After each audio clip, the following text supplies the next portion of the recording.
Okay, welcome. I'd like to call the Village of East Dundee's regular board meeting to order, December 8th, 6 o'clock. Roll call. Right. Trustee Mahoney requesting to be electronically attending. Trustee Oakland. Here. Trustee Guma.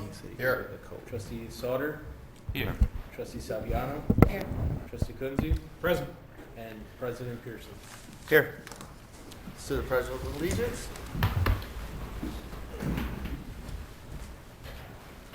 Pledge allegiance to the flag of the United States of America, and to the republic for which it stands, one nation, under God, indivisible, with liberty and justice for all.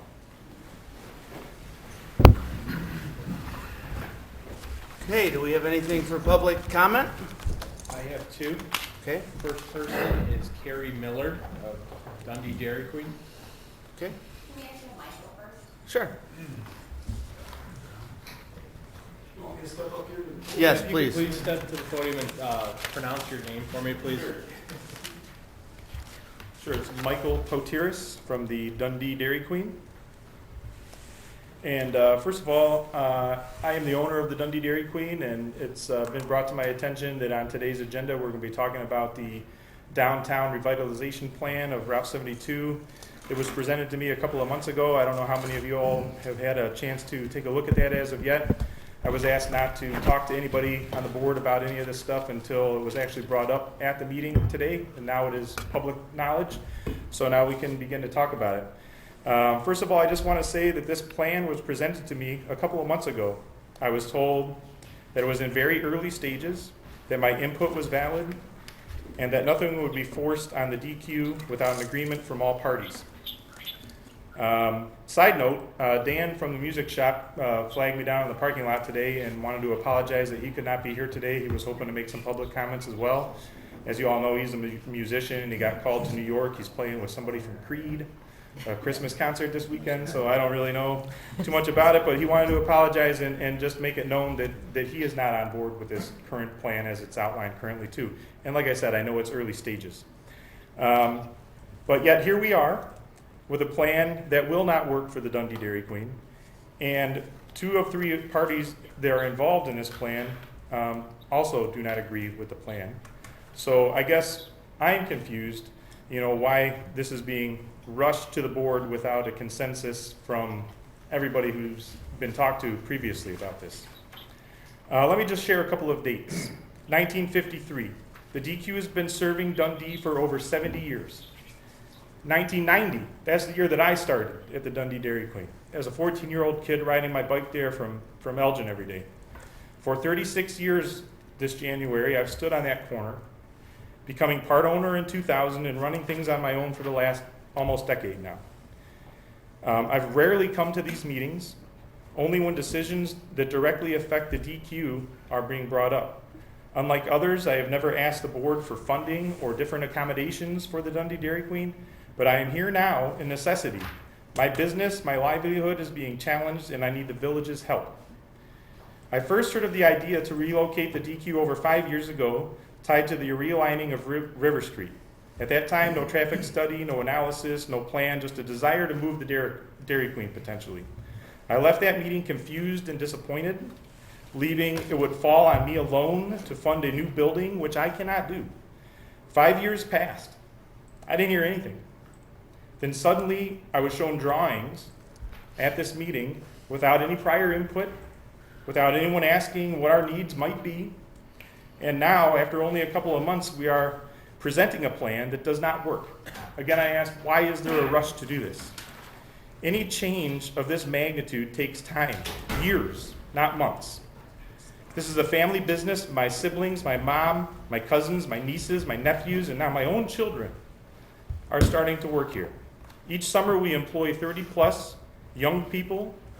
Over my 35 years, that's 1,000 new and returning employees that I've employed at the Dairy Queen and tried to lead and teach them how to have a job. When my problem with this plan is, what am I supposed to say? When my kids ask why the village wants to knock down the store, what answer do I give? Is the current setup unsafe? I don't think so. Do we need a wider street? I don't know. There's been no study to figure that out. Will this plan improve the DQ or the community? I don't think so in its current form. The answer to that is no. What we should be asking is, how do we incorporate a 70-year-old business that brings joy to Dundee into our future plans? If after due diligence the board concludes relocation is the only option, then the plan must clearly improve this business, make it leaps and bounds better than it was before. I hope we can all see that the current proposal does not do that.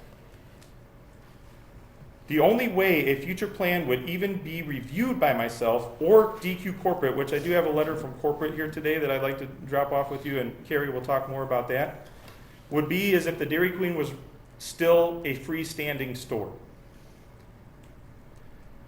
We are the #1 performer in Northeastern District of Illinois at our location.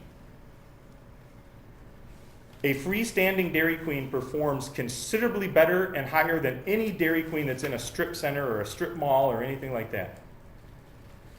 The DQ must remain a standalone property. Revenue would decrease under the current plan, and tax dollars generated would decrease significantly under the current plan that is going to be presented to you today. That's all I have to say. Thank you very much for the time. Thank you. I'll turn it over to Mike. Thanks, Mike.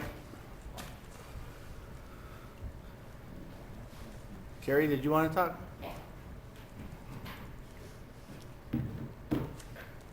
Hi, I'm Carrie Miller. I am a co-owner and general counsel of the Dundee Dairy Queen, and I want to speak directly on behalf of the business.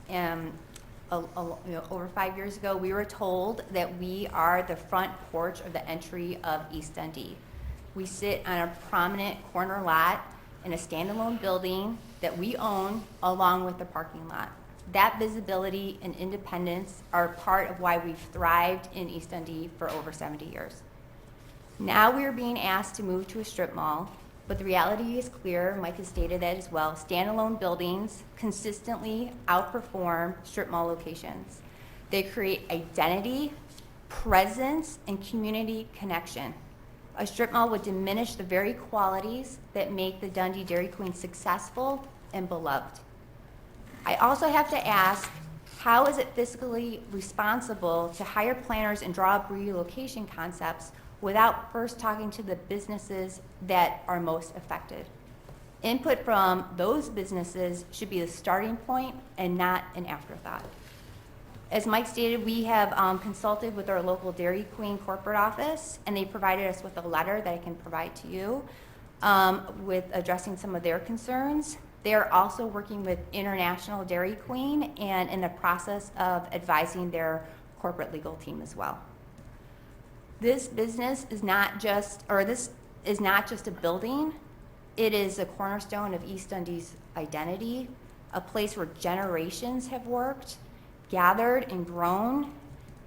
If the village truly values their front porch, then any plan must strengthen it and not weaken it. Let me be clear, we do not support this plan in its current form, and we ask the board not to support it at this time. Thank you. Thank you. Thank you. Who's next? That's all. Okay, nobody else got anything to say? Okay, moving on to the consent agenda. I'll entertain a motion for that. I'm also going to remove an item from the consent agenda, which would be,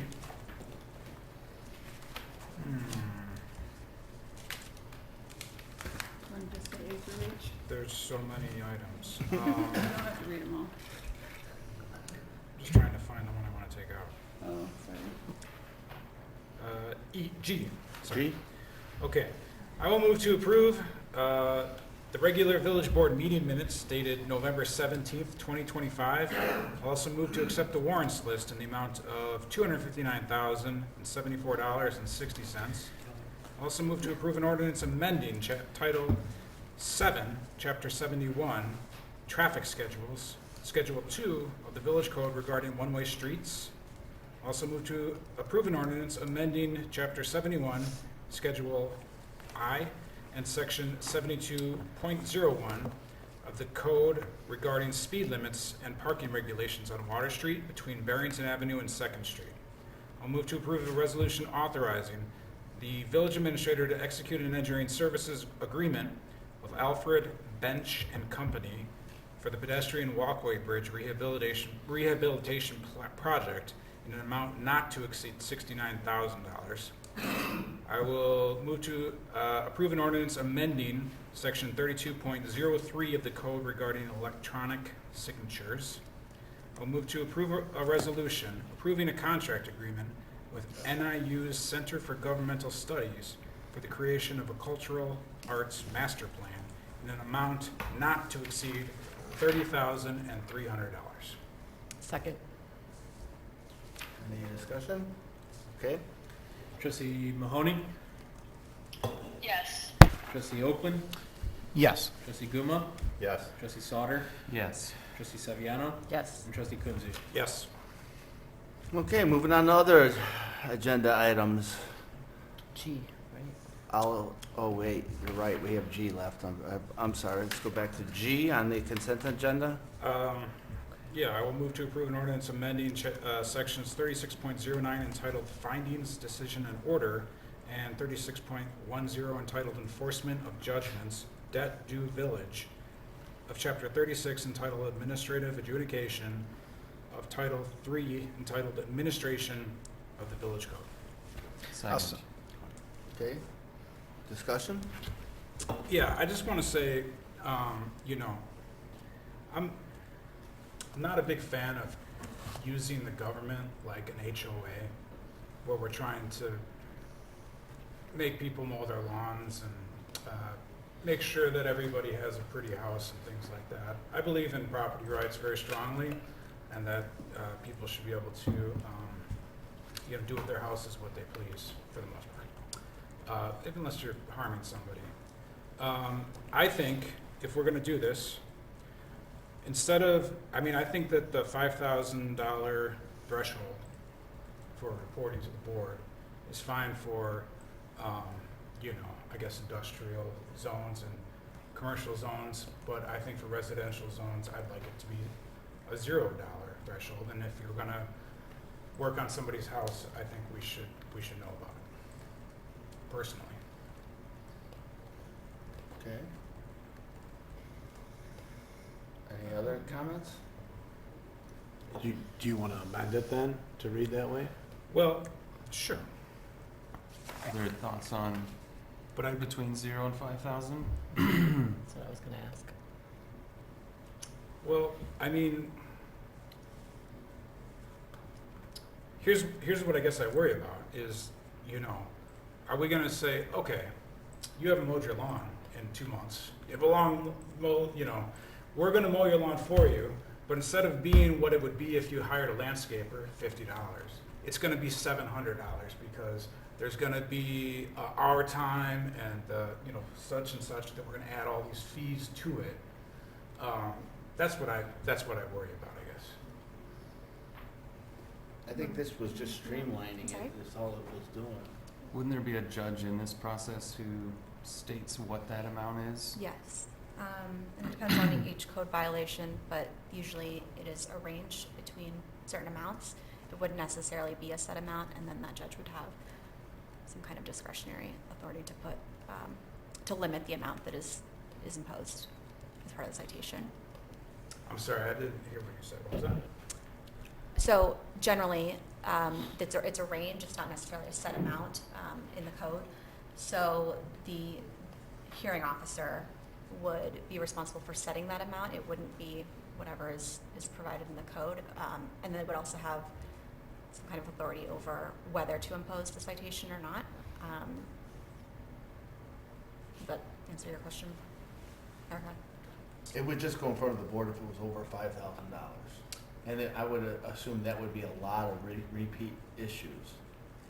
Yeah, you would still, code citations are still subject to the normal notice provisions. You wouldn't go straight to the hearing officer. There would be a notice and a chance to remedy, and then still the violation would be in the appearance in front of the hearing officer would come after that chance to remedy the situation. So you could still hire the $50 landscaper as opposed to Right. being imposed a citation for $700. It's the failure to remedy. It's when it would escalate. Erica, what's your thoughts on pros and cons of this? I mean, I understand the concern, but I do feel a safeguard in having the administrative hearing judge be the arbiter in the cases, because historically, when this has been utilized mostly for commercial properties, the administrative hearing judge does levy a fine in order to get compliance, and that fine continues day after day until compliance is achieved. But then, once compliance is achieved, then the administrative hearing judge will go back and reduce the fine into something more reasonable. And we've seen many cases of this, different issues that have come up. Sometimes, I mean, we have had residential issues where we either have a property owner who lives out of state or just abandons the home, or I've seen that too, or we just have issues where you have people who have difficulty taking care of their home once they are not completely cognizant of the responsibilities for taking care of their home. So I don't see it being something that is going to be utilized more than once every few years, honestly, but I do see it being a valuable tool when you do have these very difficult cases that tend to get to the point where they're really hard on the neighbors. I've had, this is obviously a new state law. We haven't had this in the past. In my career, I've seen situations where roofs are caving in and somebody's still living in the home, and we have to get the state involved because somebody has mental health issues, and the dogs are using the lawn as a bathroom and nobody's cleaning anything up, and the neighbors are enduring this for 6 or 8 months until we can get relief from circuit court. So this does help with that, and I understand that this is a few and far between situation, but for those neighbors that are experiencing that hardship, it is nice to have the tool because they're the ones that sort of bear the brunt of what they're experiencing. Well, I think that if you guys came before us and said, we want to charge these people X amount of dollars because their roof is caving in, okay. But that's not what I'm worried about personally in this. I'm worried about smaller things that, like I said, have like some sort of escalated cost because we're getting involved. And that's what I'm trying to prevent. I don't want to harp on this too much because it's not anybody in this room, but this government has been used in the past to target individuals inside of this village. And I just don't want to give the government another tool to do that, is all I'm saying, without some sort of check, which to me is the village board, which we have to answer to our neighbors. Right. I mean, if you want to lower it to $2,000, I think that's reasonable. And can we put in this ordinance that this, for $5,000 for business district or zoning, by zone, can we do this? Sure. Okay. So do we have to vote this down? No, I think we'll just I'm gonna, amend it. I'm going to amend my motion to add to this that, and I don't know how we worded it, I don't have that memorized, but I'd like to add language that suggests that if it is a residential zone, then you must come before the village board for any dollar amount over, say, $500. And do you know the amount, or is that set by the judge? Like, would you know, we're gonna go after them for exactly $720, or you would say, we're gonna take this to the judge and he's gonna decide? Like, would you have that number up front? Typically, we would. I mean, this would be a rare case if we would go and mow the grass on a residential property. Normally, you just let it play out. But we have done it on commercial properties. We did it on Hager when the property owner refused to do it. But for other cases where, like, I'm trying to think of specific East Dundee cases where we've had, hazardous garages that were falling down, or like things that weren't repaired that were a hazard to anybody walking by. Like, we would probably have some estimate of how much it would cost to repair before we would like go in and repair it. So in that case, we would probably have sufficient information to bring it to the village board. But then you also are putting it on a public agenda and notifying the whole community that this person is now, you know. And if they're out of town, then they gotta come into town. And So there I there mean- is some aspect to that that. Yes, I think that, personally, if I'm gonna be fined several $100,000 or several $1,000s even, you know, I'd like to have somebody in my corner on that, not, you know, I would be less worried about being publicly outed than I would about having my home, worked on by the village, personally. You know, this is all my opinion. And I've made a motion, have I not, to amend? Yes, Yep. so if I can get a second, I'll second your motion. thank you. so it's at 500 now. 500 For residential, residential. 5,000. But In we the have to residential vote districts. on approving that. Do we vote now on just approving the resolution with that, or do we have to vote on adding that stipulation? So you would vote on it as you amended it. Okay. Okay. Yeah, so, all right, let's do roll call as amended. Trustee Mahoney? Yes. Trustee Oakland? Yes. Trustee Kuma? Yes. Trustee Sauter? Yes. Trustee Saviano? Yes. And Trustee Kunzi? Yes. Okay, moving on. Now we can go to other agenda items. I'll entertain a motion for A. I move to approve an ordinance authorizing convening the joint review board and setting the time and place for a public hearing on a proposed redevelopment project area south of Route 72 and west of Beverly Road. Second. We have a brief presentation by the TIF consultant, so if Andrew Wall wants to come forward, thank you. How's the sound? Can you hear me? Great. Good evening. My name's Jackie Mish. I'm a principal planner with Vanderwall and Associates, and we're the village's TIF consultant. I'm here tonight because the village has begun the process of creating a new TIF district. We're at the beginning of the process now, and I'm just going to provide a very brief overview of what that process involves, the schedule, and then the items that are on your agenda this evening. So first I'll begin by providing an overview of that proposed district. As you heard in the agenda item, this is the area generally south of Route 72 and west of Beverly Road. It includes 10 parcels. This TIF district, proposed TIF district, is entirely within Cook County, and as I mentioned, includes land west of Beverly Road and generally east of the county line. The land is currently a quarry as well as agricultural land on the east side.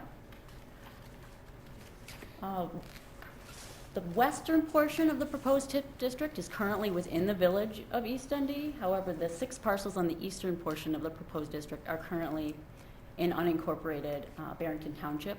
So in order for them to be part of a village TIF district, they do need to be annexed into the village. And so we've been working with village staff and consultants to lay out a schedule to approve that annexation or consider that annexation at the same time as this district.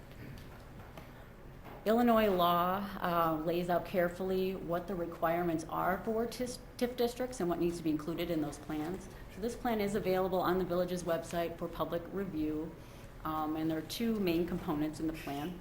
One is the redevelopment plan aspect of it, and that's the portion in which we lay out what the village's intentions are for the district, what future uses might be. In this case, the proposed uses would be a modern industrial or business park in that location.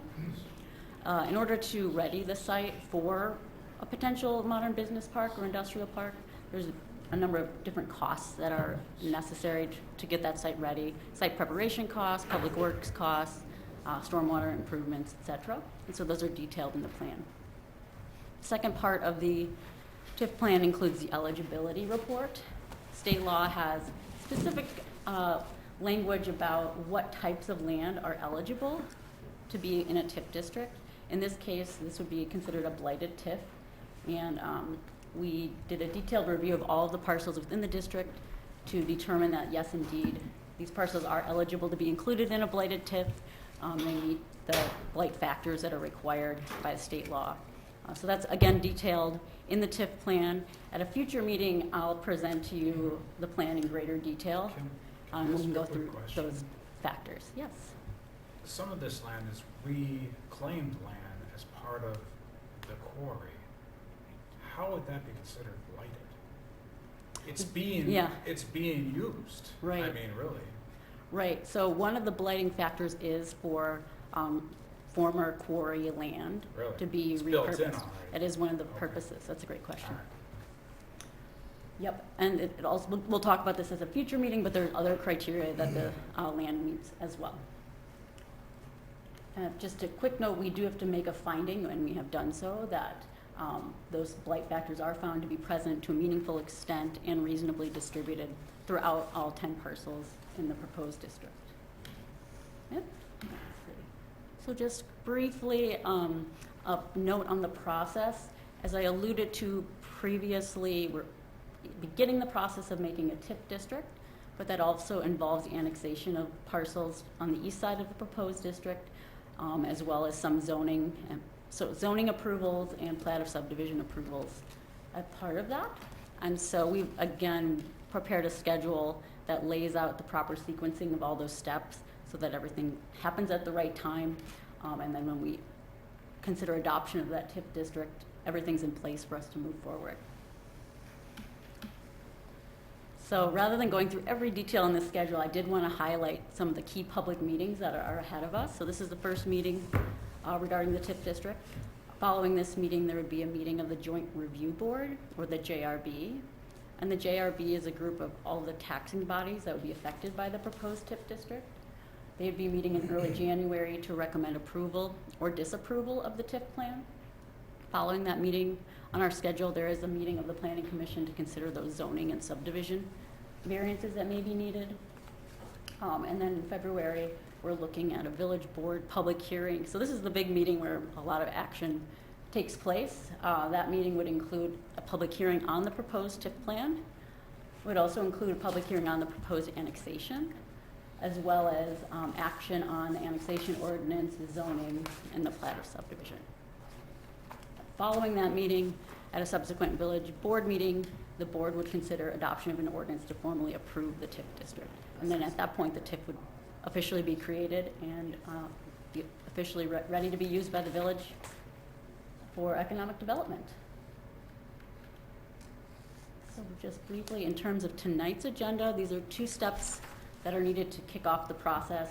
One, as was already read, is an ordinance to call for the JRB meeting to be held, as well as the TIF public hearing. Both of those I mentioned on a previous slide. And then secondly is an ordinance to establish the TIF interested parties registry. So that's something that the village is required to do to notify people who want to know about TIF activities that the village is undertaking. So we have to establish that registry and then notify those parties as part of this process. That concludes my presentation. Any questions? All right. Thank you. Roll call. Thank you. Trustee Mahoney? Yes. Trustee Oakland? Yes. Trustee Guma? Yes. Trustee Sauter? Yes. Trustee Saviano? Yes. And Trustee Kunzu? Yes. Okay, moving on to B. I would move to approve an ordinance authorizing the establishment of a TIF tax increment financing interested parties registry for the proposed redevelopment project area south of Route 72 and west of Beverly Road. Second.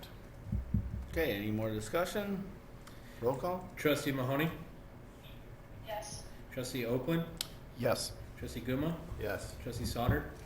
Yes. Trustee Saviano? Yes. And Trustee Kunzu? Yes.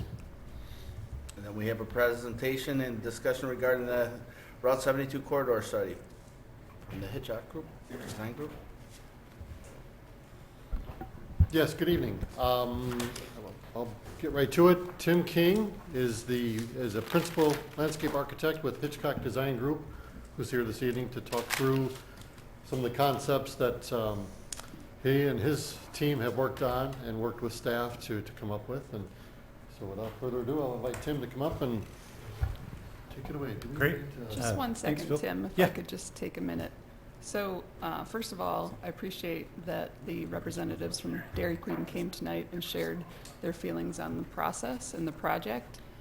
When the board initially commissioned this study, it was understanding that there were improvements that could be made to all of the intersections identified, basically from the river to Van Buren. And that process, while talked about prior to my joining the village, is an ongoing dialogue, and I want to manage expectations about how we take on a project this complex and this large. This project will take years, if not decades. 5 to 15 years is probably realistic. I mean, there are a lot of moving parts. There's a lot of things that need to be coordinated, and there's a lot of stakeholders that need to be brought into the discussion. And what we're talking about tonight is not a plan that's going to be adopted. This is the first time the board is having an opportunity to review ideas that the consultant has come up with and that we are sharing with the community so that we can gather as much feedback as possible so we can incorporate that feedback to make the best plan possible that we can move forward with. So I'm very sensitive to the concerns of Dairy Queen because they are an incredible partner to the community, and I know the board all shares in that sentiment. And so hearing tonight that they have a desire for a standalone facility, I completely support that. It's the first time I'm hearing it. I didn't realize that that was something that was a real difference maker, but now that I'm aware of it, I don't think that there's any reason we couldn't accommodate it. So all of the things that we're going to talk about tonight are ideas. Some of them may be good, some of them may be mediocre, some of them may be find to be bad. But we need to start the conversation because if we don't start the conversation, we'll never get anywhere. And this is a behemoth of a project. And we did have the conversation a couple weeks ago about the intersection with the near-miss study. And so there has been the early stages of traffic studies and all of the safety studies that we're gathering the information so that we can make the most informed decision about how to move forward.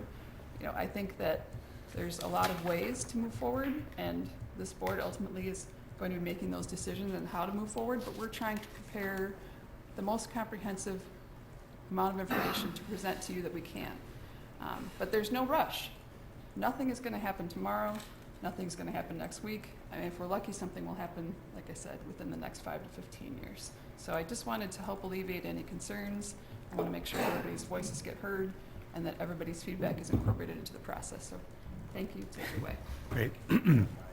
Thank you for that explanation, Erica. I think that what I'm going to go through tonight will support that idea that these are just ideas and concepts, but getting them all together in one place is a way to start that conversation. So what we'll go through tonight is a little bit of the background, which we already talked about here a little bit, some prototype concepts and some examples of what could be done, a framework plan that just kind of shows how everything fits together, again, a little bit more detail on some of those planning concepts, and then talk about the next step. So again, working with the village staff on this process, one of the things that was made clear to us when we started was just what Erica described, which getting everything together on a plan is just a place to start, because a lot of these things we understand have been talked about, and maybe some even in more detail, some not in much detail at all, but just getting them together so we can kind of see how things fit together was the main thing that we wanted to do.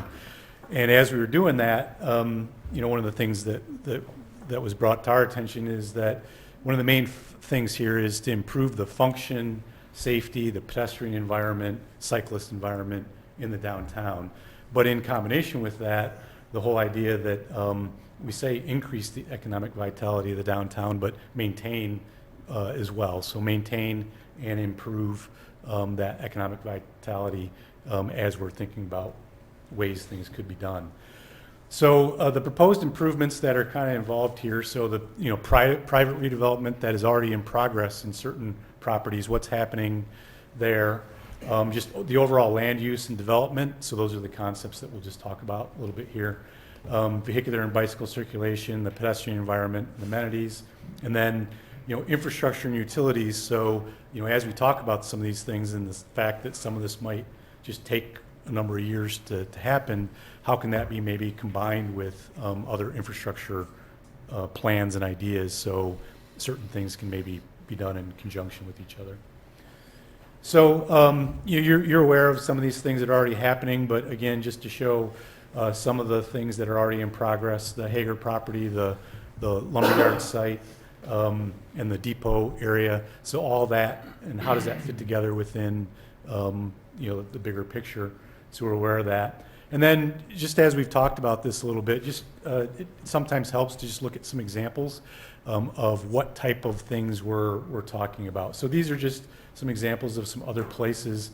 What these are really showing are just a increased space for that pedestrian environment, mainly along Route 72. So as redevelopment occurs, is there a way to maybe increase the amount of width that's available there to create that pedestrian environment, knowing that it's an IDOT route and anything that happens there would need to be done in conjunction with IDOT.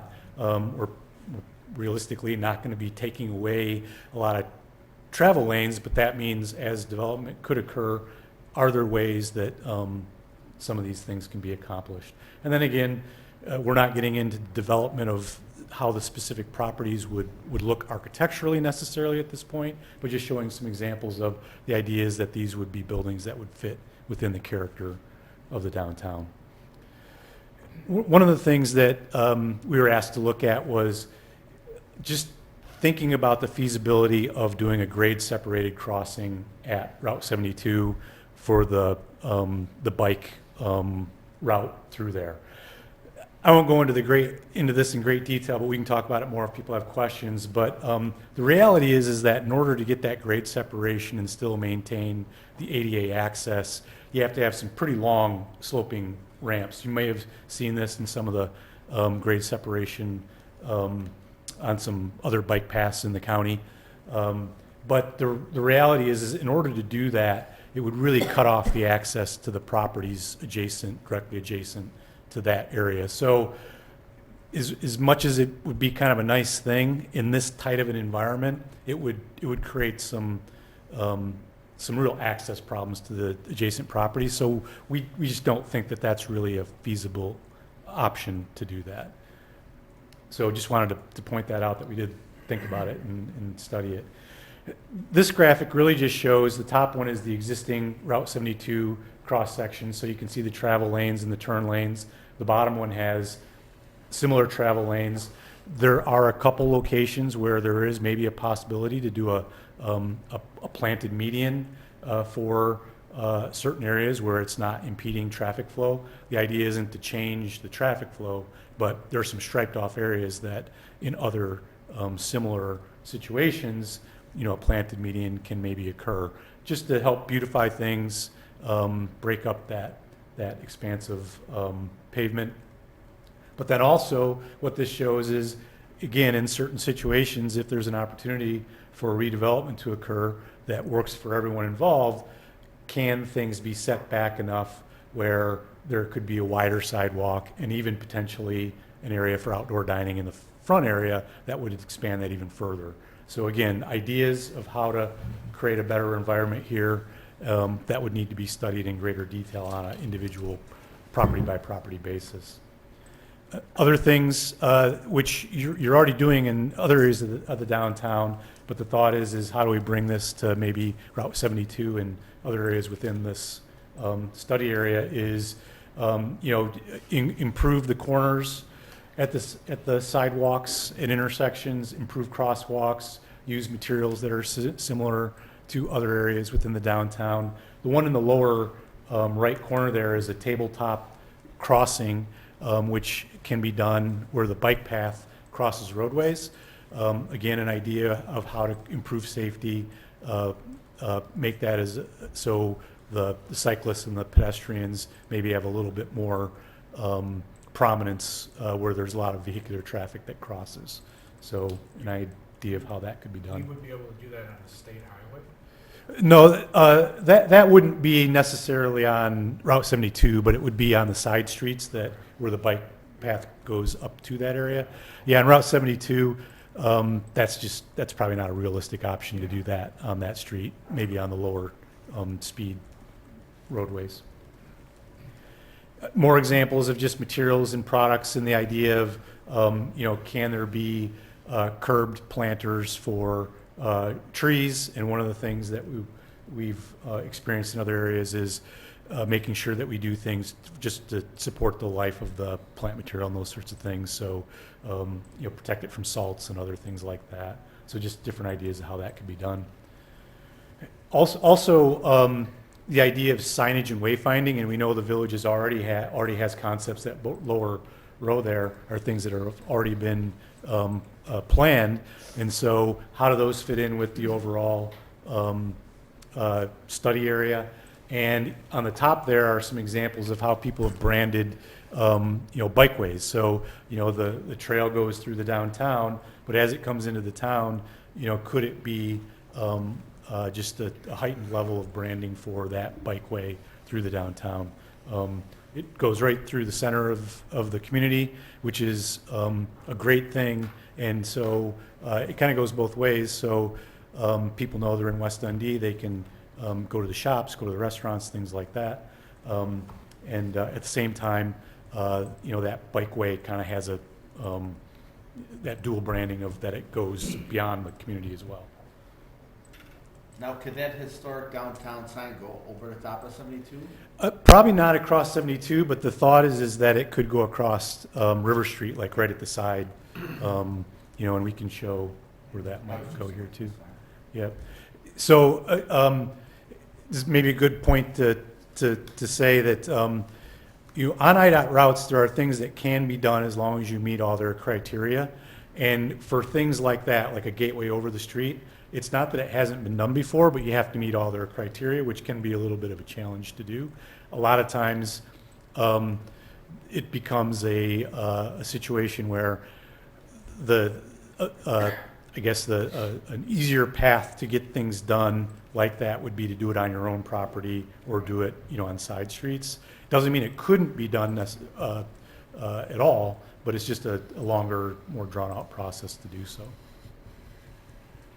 So I know this is kind of small on the screen, but this kind of shows just how all the different pieces fit together in a framework plan, but we'll just talk through each of them in a little bit more detail. And again, I think as we've already talked about, these are ideas. These aren't development proposals necessarily, but just getting everything together. And I'll hit the highlights here, but we can circle back to these if you have certain things you want to maybe talk about. So just starting on the left-hand side, maybe moving through this. Here's an example of where right now there's a striped off area in the middle of the street. We wouldn't be changing traffic, but potentially that could be a planted median to kind of create a bookend here as you come across the bridge into the community. And then you get to the intersection of River Street there. This does show that realignment, so the north and south align with each other, which does have impacts to the property there. And so this did show a redevelopment of that area. As Erica mentioned, this is one idea, but there's many ideas that could be worked out here. But the idea is that businesses would still be there, parking would still be there.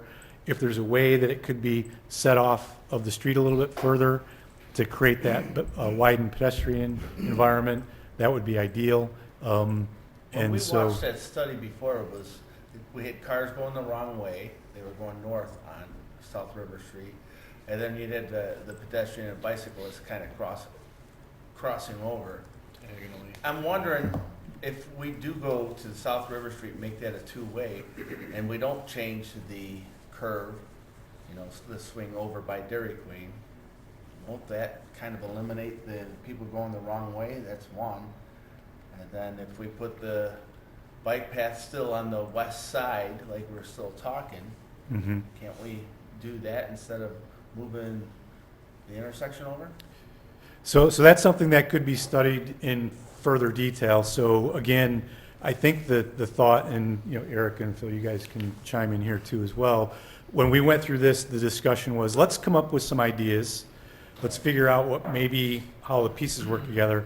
But for sure, a next step would be to do a more detailed traffic study based on a proposal or a concept that might work. So I could see how, you know, a traffic study could be done based on a realignment and keeping it the way it is, but with these different factors that maybe play into that criteria. But at this point, we haven't done a traffic study necessarily, but that's something that I think, well, before anything would get built, it for sure would be done. This design here changes River Street to two-way traffic on the south side of 72, correct? That's correct, yeah. Our understanding is that as discussions have occurred with the Hager property, that's in play. And it seems like an idea that is worth considering and playing out. And then Water Street, it looks like you can no longer turn left onto it from 72. What's the reasoning on that? I think a lot of people will be upset by that. Yes, so another idea, and again, just ideas, but because of how tight that is there right across the bridge and what's happening there, the thought is that might be a way to just improve the traffic flow, improve the pedestrian environment and the safety. Again, would require further, I think, traffic study to decide whether or not the village would want to pursue that. Again, a lot of the things that are in here are things that I think have come up in conversation, maybe not conversations we were directly involved in, but things that through the discussions with different folks, it's like, hey, this came up, let's include it so it can be on the table for either further discussion or some things maybe, you know what, that's just maybe not something that we want to pursue, and it could be just taken off the table for discussion. It's kind of the idea of casting a wider net, and then we narrow it as we see a need. Correct, Right. correct. That makes sense. So this just shows a phase two. So the difference here is the south side of the street shows some redevelopment as well. Again, nothing proposed, but at the same time, the thought is that if there were going to be reinvestment in that property, is there a way to maybe incorporate some of the things that could create a safer and better environment, increase that width along 72, maybe even add some outdoor dining along the river, and a connection between the building to the parking in the rear. So things like that could play into a development if that property were to develop over time. Yeah, and I love the setbacks on 72. I think the most, like, that is the part that feels dangerous for people is they only have this much clearance. Right. Cars flying by. Yep. So again, we can circle back and talk about different things. So this is to the south then, on River Street, that shows the two-way traffic and the trail on the west side. So west is to the top of the page now. It's reoriented, and then tying down to what the Hager property redevelopment would be down at that location. Now this flips and goes to the north, and again, a lot of what you're already doing in the downtown is perfectly fine. But number 11 there in the middle, on both of those, that kind of shows where that tabletop crossing could occur for the bike path at Jackson and Hill Street. Some of the improvements at the intersections, crosswalks and things are already happening, and this just kind of makes a more cohesive look at the whole thing. Can you explain what a tabletop intersection is? Oh, sure. Basically what that is the crosswalk is raised to the level of the path. So when you're riding on the path, you're going across one elevation, whereas the street then would rise up to that. It almost creates a traffic calming effect with the cars, slows them down, and then really makes people stop and look to see you know, what's coming with the oncoming cycle traffic and even pedestrians if they are using that as well. We also have a cable crossing across Water Street that was just recently constructed with. By the park. Yep, to connect the Park. grass to the park. Right.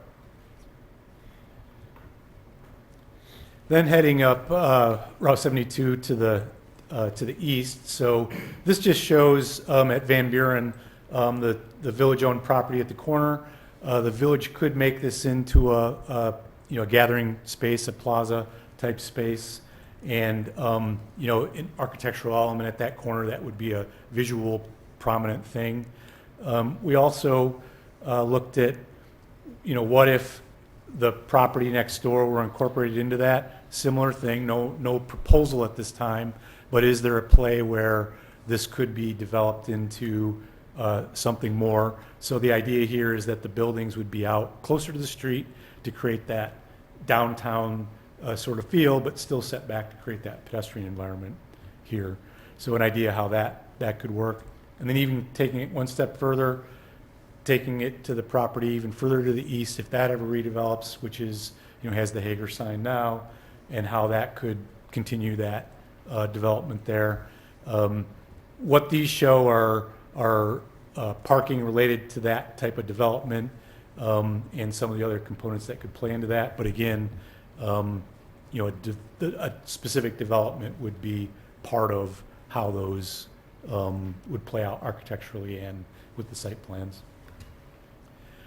Then up at the turn, at the corner coming into town, the idea here again would be as you are coming in from the east to the west, coming around the corner and down the hill, these areas are striped off areas in the street that could be turned into planted medians. Again, would have to go through the IDOT approval process, but that has been done in similar situations, and to create that entry sort of feel, and then also the areas adjacent and crosswalks. So when you come into this area, it really does look and feel like a lot of the rest of the things going on within the downtown. So then, next steps we've talked about with staff so far. Again, just the coordination with the village, the planning that would be happening over time, and a potential development or development that's already in progress, but then other projects that might come up in the future as well. Again, that ongoing coordination with the stakeholders, property owners, and businesses. Village capital improvement budgeting. So a number of these things would have a public component. Some presumably would have a private component. So just starting to think about how that could be budgeted for. Even an opportunity to maybe pursue some outside funding. So some of the things that are safety and bike path related, maybe there's some outside funding that could be pursued related to that. And then eventually advancing individual projects and moving those forward over time. So that's it with the presentation. I'd be happy to go back to any of the different areas or talk about any of the components that you might have questions about. Anyone? No? So the bike tunnel is definitely out? Yeah, in order to get it below 72 and get the clearances that you'd need to do that, it would require, let's go back to that sheet just to show it real. So if you kind of look at the examples there on the side, you end up with a situation like that where you have to have some vertical walls because there's not enough room to lay the slopes back based on how deep you have to go. So those walls really would cut off the driveway access to those properties on either side. So if it were to occur, it would require a pretty significant change to the vehicular traffic flow, and it just seems like that's a pretty tall order in this specific location. And you said because of where they'd have to enter and exit, it would, like, like block off some of those local businesses that they won't be going past and possibly affect them. Correct. That is a potential negative. So if this were to work in this location, that is a potential negative impact. Is even if you were to reroute a bike path around the downtown area, well, now you're creating it's less convenient for them And we don't want to that. patronize the local We don't want businesses. that at Yeah. all. All right. Well, thank So, you. Yes, thank you. Thank you. Yeah, thank you. Okay, next we have D, discussion and direction for the future village-owned caboose and 16 East Main Street. Are you talking about that? Yes.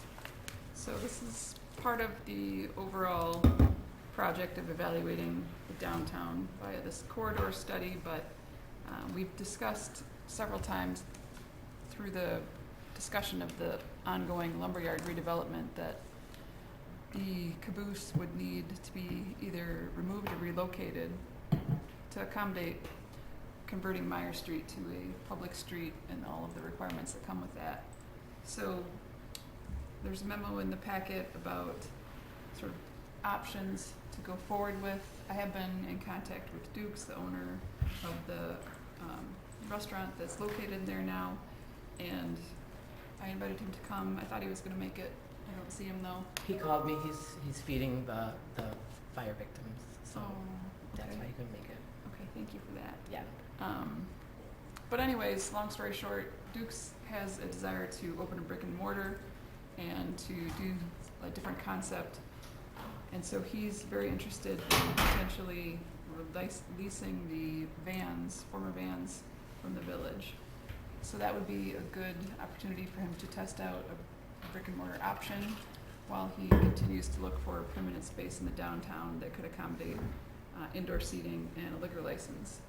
We've been working with him to try other options that have come up in the past year, but nothing has panned out that would work. So while it's not ideal to lease a property that we know eventually may get torn down in order to accommodate the bike path in the future, it's also an opportunity to put the asset to use that we currently own and give the business an opportunity to test the market to see if it can sustain a brick and mortar establishment. So what we really want to know from the board tonight is there a desire to keep the caboose somewhere in the downtown? If so, do you have any ideas where?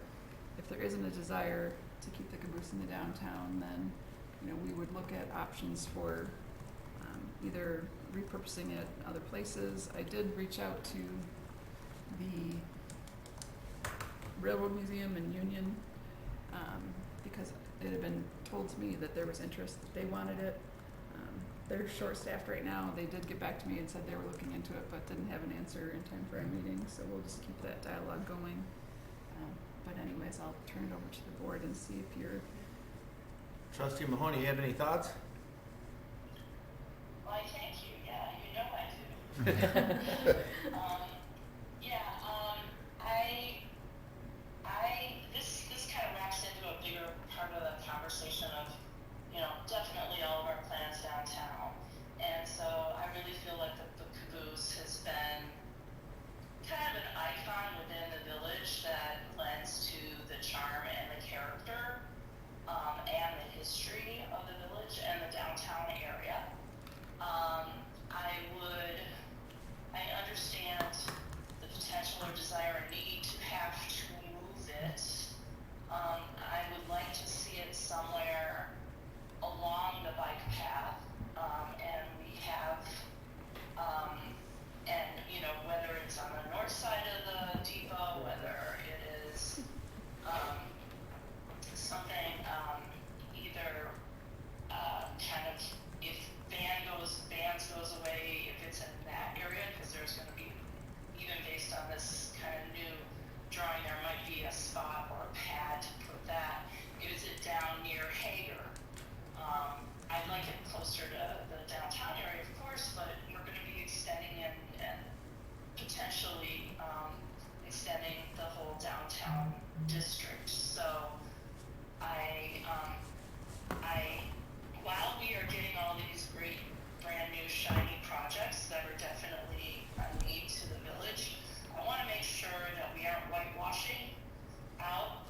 the charm and the character that was actually almost a catalyst for the refocus and energy that was brought to the River Street area. Okay. I agree with that. I actually do agree that it was an icon. I would like to see it somewhere downtown still. I think that it's, people love it. I love the idea of putting Duke in Vans temporarily as a test. I see it as a win-win, so I highly support that. But yeah, I don't want to see it removed or taken away permanently. I agree. I love the caboose. I think it's very cool. I do not know where we can put it. I almost wanted to pull like one of these, like, hey, let's push this on the Arts Council and see if they have some good ideas. But no, I don't know where we can put it at this point, but I don't think we should get rid of it. As for the use of vans, I think that's a great idea. Use our resource while it's there. And yeah, hopefully it's successful and gets relocated when need be, because that business has been a very good business for this community. So. I think Erica did a great job with Duke, and I think that's a good compromise. Personally, I think the caboose has been a financial drain on the village for a while with the maintenance and the upkeep, especially having a restaurant in it. So if there's another purpose it could serve as maybe just something decorative, where we don't have to sink all the money into it every year in the maintenance, then maybe, but I think with all the projects we have coming up, it's got to go temporarily at least. And then when is the potential groundbreaking for the railroad development over there? It's fall of '26. Okay, so I mean, we got a little time to think about it and figure it out, but I definitely don't want to see Dukes go. I like your idea of putting in the vans to try that out until he can find something permanent. I'm glad that you told him that there wasn't a permanent solution, and hopefully he can find something permanent in town here. Trustee Sutter? I also like the caboose and feel like we're leaning into that train metaphor for the downtown with the park, and but I agree that it's hard for us to own it and maintain it and keep it clean and run a restaurant out of it. So kind of want somebody to use it in our downtown, but if nobody does, I don't know if we should do it. But I've seen in like downtown Asheville has a double-decker bus that's a coffee shop, and they maintain it. You can go in there and drink your coffee there, and like you could do something really cool and charming, but also if it's just in a park, I think it'll just be kind of spray painted and kind of neglected if there's not a business taking care of it. So kind of want it to happen, but I'm not sure. It's like if a business says, yes, we would love to use it, and we help them use it somehow, that would probably be the ideal thing, but I'm not sure how we can use it, but like the idea of using it. And updated contracts can reduce the strain on the village too, so that's what I thought. There is another caboose in the Fox Valley. It's in Batavia, and they use it as like kind of like a museum. So that's a problem. But I have no idea where you put it. And I also don't know, if we're gonna redevelop the railroad, and then, if it's gonna take 6-7 years to do whatever we're gonna do, where vans might be. What do we do with this thing in the meantime? In the difference, like, it's kind of difficult to store it. One concept I wanted to run past you was the corner of Hill and River. So that is owned, it's a vacant parcel. It's owned privately right now. Right. And I think it could support the concept of just being I can't remember the term that was used, but art or something. We could speak with that property owner and see if, I know that the ultimate plan for that property is potential redevelopment, but I don't know how the timetable for that. So it could be a short-term solution to potentially there on a concrete pad and figure out what our permanent plan is in the long term. Or that could be the permanent plan in the long term if the property owner ultimately doesn't redevelop anything in that space. So we could explore that as an option. We do have a little bit of time, but not a ton. So just wanted to start this conversation and see what came out of it. So I'm guess glad to hear the that we other- have solid direction, that we want to keep it. So at least I know, let's figure out a place for it now. Well, the other place might be Van Buren in 72, when we took down Depot Park. Well, my thought is we just get rid of it. It's downtown right now, obviously, but all of the developments that we've been seeing, it's really kind of right smack in the middle of all of that. So to relocate it away from downtown, okay, let's figure out a spot, but I don't think it should be, especially where the lumberyard is, looking out and they just see that instead of all of this park that we're gonna redevelop in the front. They're not gonna see any of that. There's not gonna be any view of any of that. It's just gonna be this abandoned train. So, that's my thought. And at first I thought maybe we'd throw it in the park, but we don't want kids climbing all over this thing, and how do we prevent that? So unless somebody's actually inside of it using it, it's gonna be tough to keep people out from climbing on top of it. And I don't know what kind of condition it is in right now to be being used. So, that's my thought. What was the history of why it's there? We need someone else to fill me in on that. I think probably Kathleen would be the authority on that.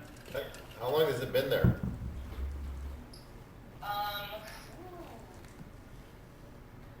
I have to look. It's been there, well, let's see, 12 years-ish. at least 12 years, yeah. Okay. You know, there's, Lael, right?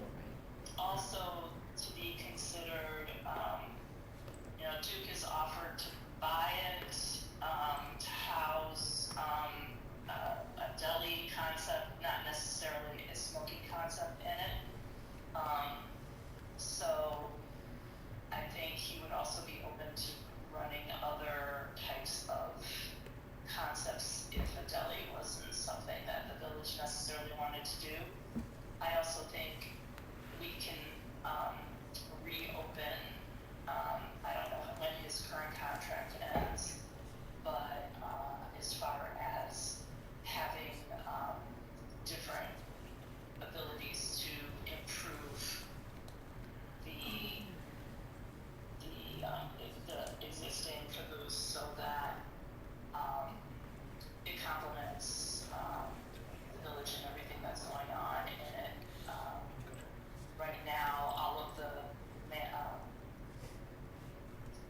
maintenance is pretty much done by the village, and you know, considering the number of years we've had it and the amount of money that we've spent on it, I think we added it up at one point. I think Andy, you had, or Scott, you had taken a look at how much, you know, we spent over the years.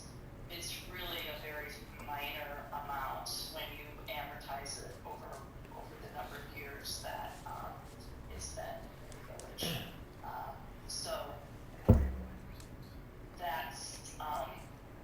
that's just a few other things I want to put out there. Okay, so the gist of it sounds like the majority wants to keep it, but somewhere else. Well, I think we have to move. Correct. We have to For that development. I think For the Yeah, development so- that's happening, yeah.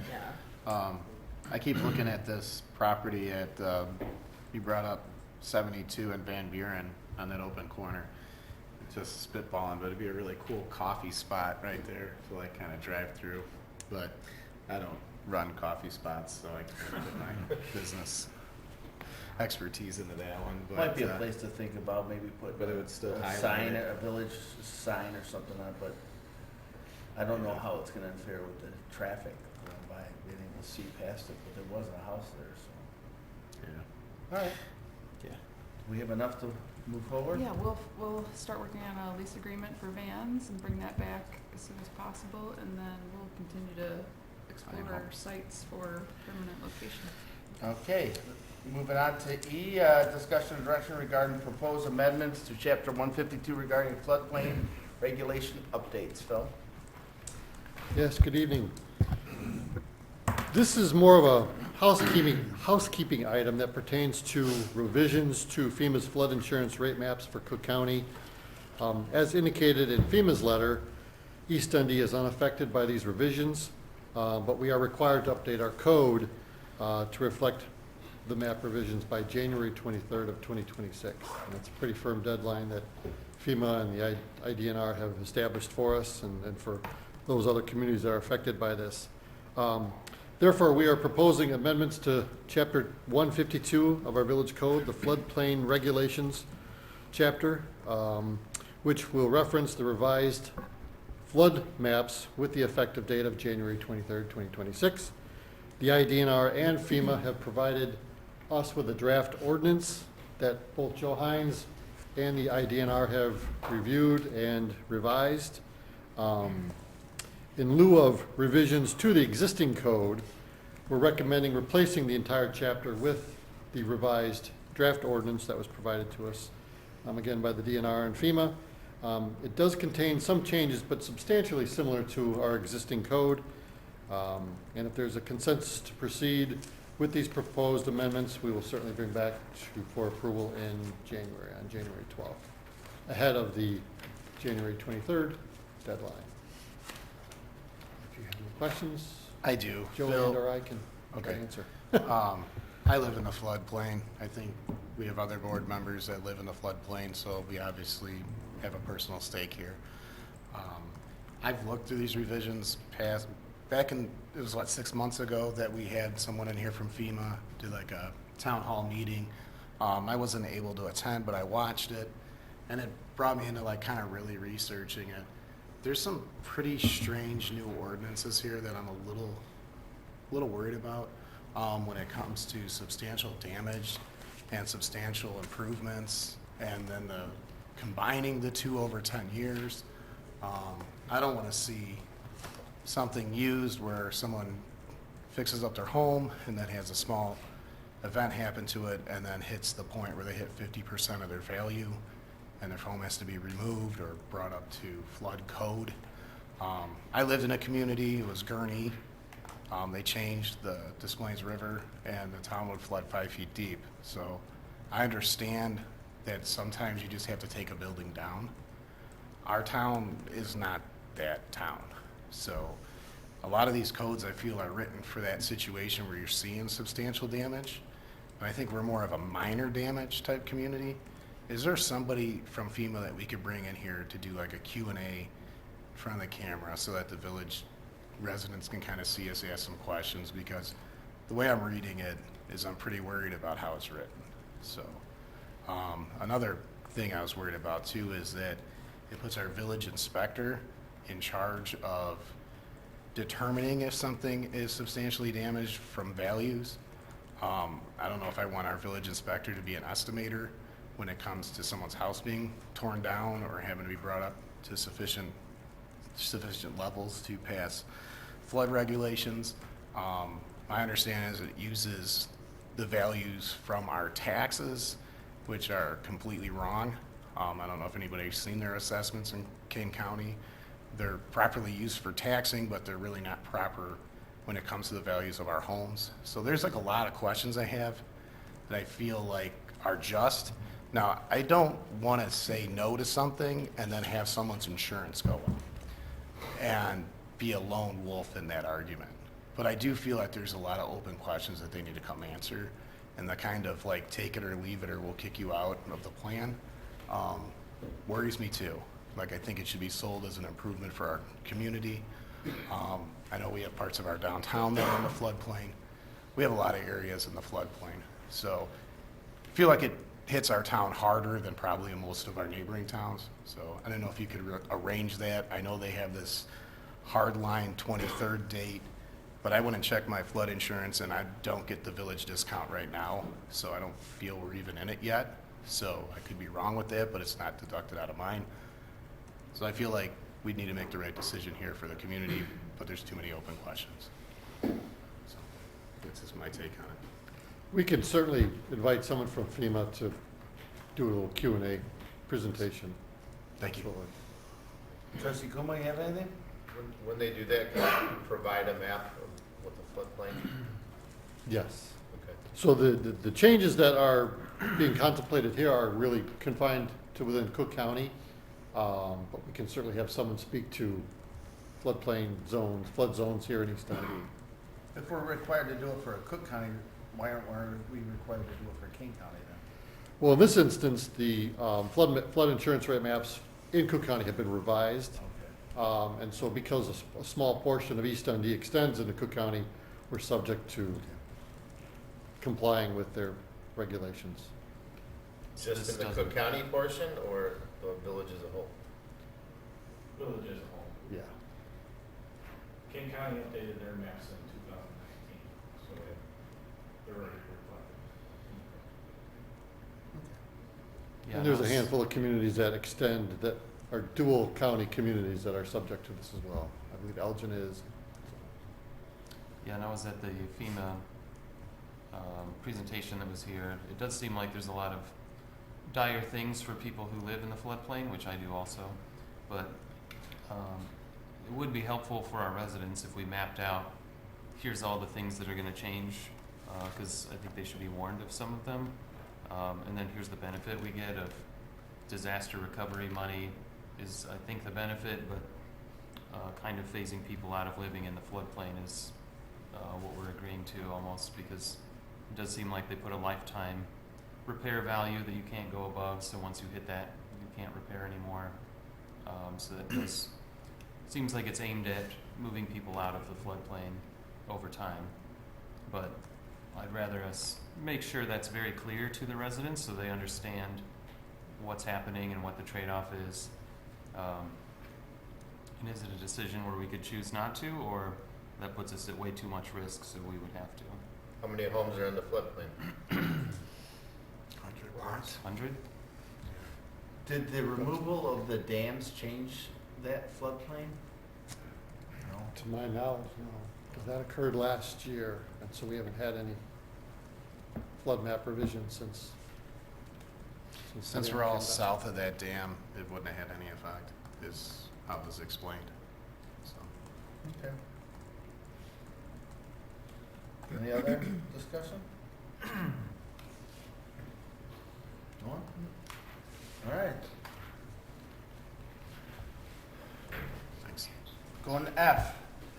Discussion direction regarding resolution affirming the village's commitment to the natural environment. Is that you, Phil, also again? It's a combination of Phil and I. So we presented this for consideration, and we consider it a good start, but we are looking for input from the board as to any changes you might want to make. We have, Phil, do you want to speak to what we do for like the Tree City? We have a separate system for that, but this is sort of more holistic approach. So our Tree City USA program, we have certain criteria to be a member of Tree City USA, to receive that recognition annually, and that has to do with our annual budget and our tree management program, tree plantings, tree removals, tree trimming, and so on and so forth. So this particular discussion is more, I would say, probably non-trees, natural areas, possibly wetland areas, and the preservation of some of the vegetation contained within these natural areas. It could tie into some of, we could take a look at our flood maps and identify some of the floodplain areas in the community. And then some of the areas where we have natural waterways that either flow through or they're standing ponded water. We don't have any lakes, but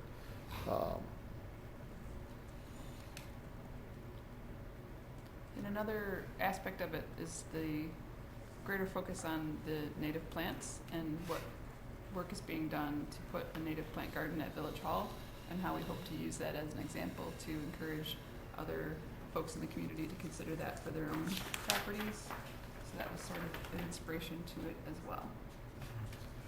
And there might be some impact as well for the shoreline restoration along the Fox River. That certainly could be a component of this policy as well. I read through it, I really like it. It's kind of like a pet project to give back to the environment, and I just feel like it kind of sets a standard to say that this is what we believe in the community, about protecting our resources. So I'm happy you guys put this forward. I don't have any changes personally. I think it's just a good focus to be able to put out there. So I like it. The Arts Council is working with, we just had a meeting with the Conservation Foundation and talking about the native plants. We were discussing having almost like an easy kit for homeowners if they want to continue to do it for their property, of like just a how-to. And then also if they don't have a green thumb like me, but they want to do something like that, like companies that provide the service to be able to do that, like landscapers to help them have native plants. So we are, with this, like the mural here and all of that, we're kind of on board with trying to further this for the community too. Wonderful. So, yeah. I think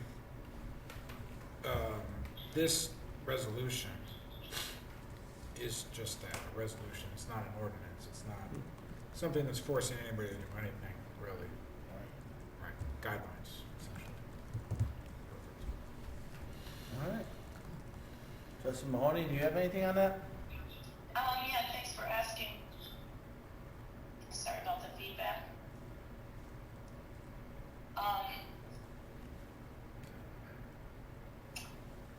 I'm wondering if we can add in anything about preserving and protecting the oak forests that we did a couple years ago with the protection against the gypsy moth.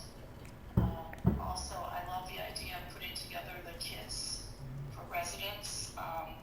You know, in various cities and areas like Madison, you know, there's huge. You'll see every other area, every other household front yard might be just turned into a whole native plant area.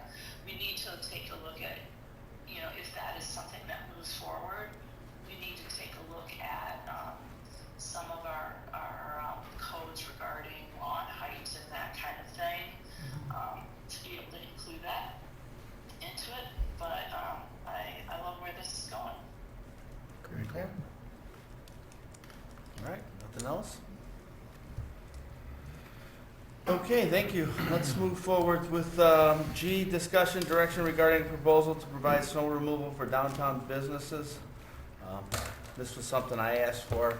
I think if we're going to help promote our businesses and our downtown historical district, that we should at least bare minimum clear the sidewalks in the historical district, even possibly downtown Dundee here, just because there's so many inconsistencies. So, you know, if you're not open on a Saturday or Sunday, you're probably not coming out to shovel your sidewalk area. So people have to go into the street, especially lately when we had all that snow, to walk around. A lot of businesses may only have one person. Now they have to have somebody else there to come and shovel. You know, West Dundee does it. They just have a little four-wheeler ATV with a plow on it and a salt spreader. Now I realize our public works is kind of limited with 8 people, but at least do something. I don't think we should put it all on the businesses to come out and shovel and salt it. Well, I was in our downtown yesterday morning around 11 o'clock, and the downtown was clear. Mm-hmm. It was shoveled, despite 5-6 inches of snow the night before. If we do it, we're not going to do it for 2 days probably, because we're plowing streets. So this would mean we're going to have to hire somebody to do it, right? I don't know, Phil. How was it the last day? I know we had all 8 people out driving. Is this something, if we were to purchase some sort of snow removal vehicle, that we can have somebody come out and clear the sidewalks in the historical district? I think it's gonna be a little bit more involved with hand work, shovels, snow blowers, mainly because we have planters, trees, streetlights, steps. So it'd be there would be an extensive amount of hand work, we'll call it, for clearing off our sidewalks in the downtown area. How's it working now? I mean, if you come by and you guys plow the parking lots, they have nowhere to put the snow except right back into the parking lot. Then we have to come back and plow it again? Do you mean in the angle spaces and along Correct. River Street or Meyer Street? Yes. So if they push it to the angle into the angle spaces, yes, we will remove it with our plows. Now, because we had talked before in the past about outsourcing with some of our public works, I contacted some of our public works guys to get their opinions on whether they found it to be doable. And with what he was suggesting, they said that they would like to be given the opportunity to do it because they think they can handle it. So I'd like to start there rather than paying the at least have one outsource. person go around really quick, put it into the parking lots, and then we plow it and get rid of it. I don't think that's realistic. I really don't. I I spoke think to them. if we want to do this, what we need to do is get quotes.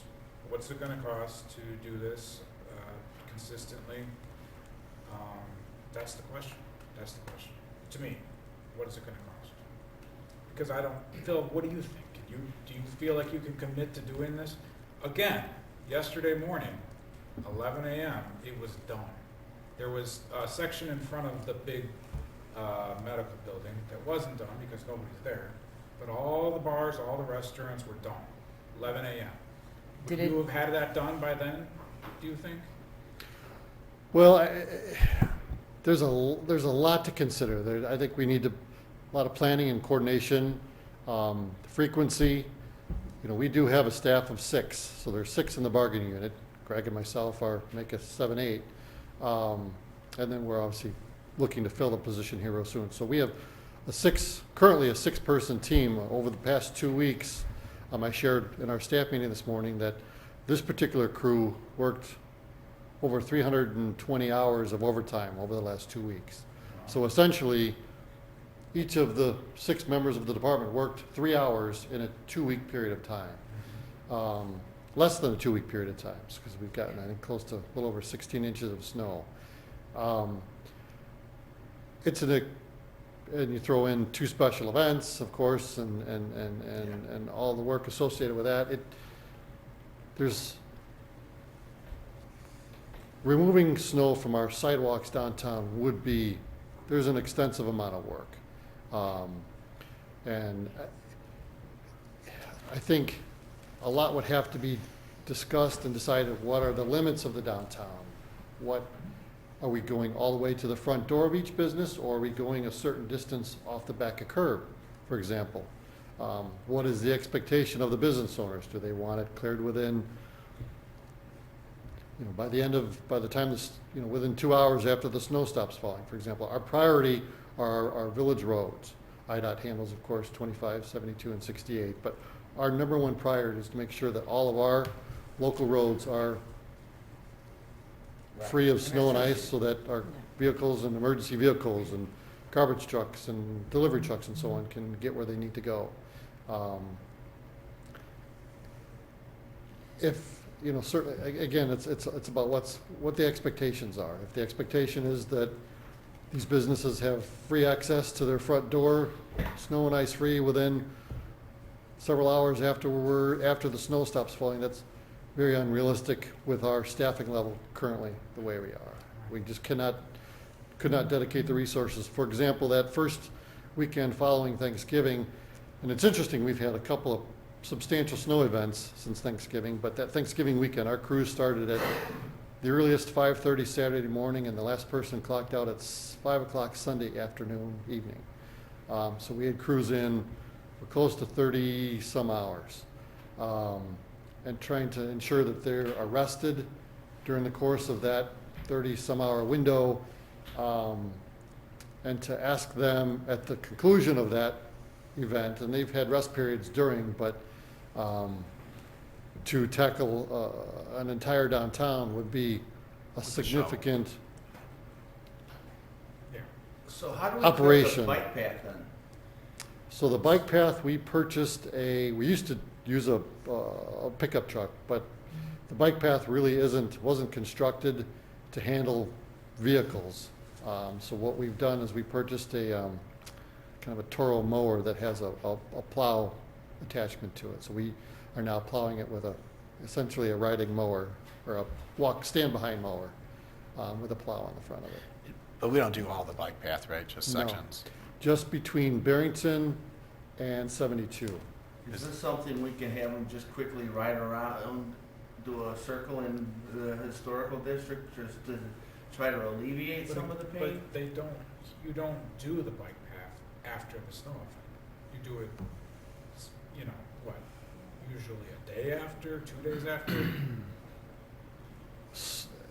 As part of once we've cleared all village roads, we'll transition over to what we call kind of a sidewalk project or program. So what we'll do is we'll typically address all sidewalk on the depot complex, police department, village hall, this complex here. We have historically assisted along 72.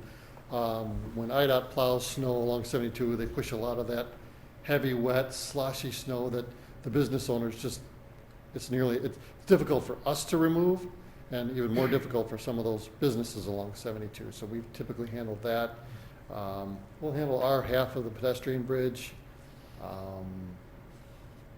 Those are kind of the main sidewalk areas that we do. Were they sent out this weekend to do the downtown Pardon? at all? Did our guys help do the downtown area this weekend? The sidewalks? Mhm. No. I'm not trying to say I'm against this idea. All I'm saying is if we're gonna do it, we've gotta do it realistically, which is we need to subcontract it out. And we should find out what's gonna Well, we cost. can get That's all bids. I'm saying. Let me ask this, what about pre-salting? I know the anomalies we had wasn't gonna do much for it, but is it something that we could look at maybe doing? Would that help alleviate a couple inches of snow being dropped, or is that just more so for ice? Couple of inches, no. Won't affect it? For example, that first weekend, we got close to 10 inches. Right. This past weekend, we were close to 5 or 6, although the official, I think, accumulation at O'Hare or at Chicago was 4 point upper, Right. close to 5, but I think realistically, we got closer to 5 or 6 inches, 6 inches. Pre-salting will only handle that first limited, once you get beyond a half inch or more, it's covered up with snow and really doesn't have an effect. So we're really kind of being questioned on what our expectations are. I would say if we were to do something like this, it would have to be the whole thing. Like there wouldn't be like half on a business. Like we would want to do the whole thing. I view our downtown kind of like a mall atmosphere. Like the businesses thrive off of each other. Right. Somebody goes to eat here and then has a beer here or whatever it may be. I think the idea is pretty neat. I'm thinking about it here, though. You would need a full-time person if you did it in-house to be there the whole time of the snow event.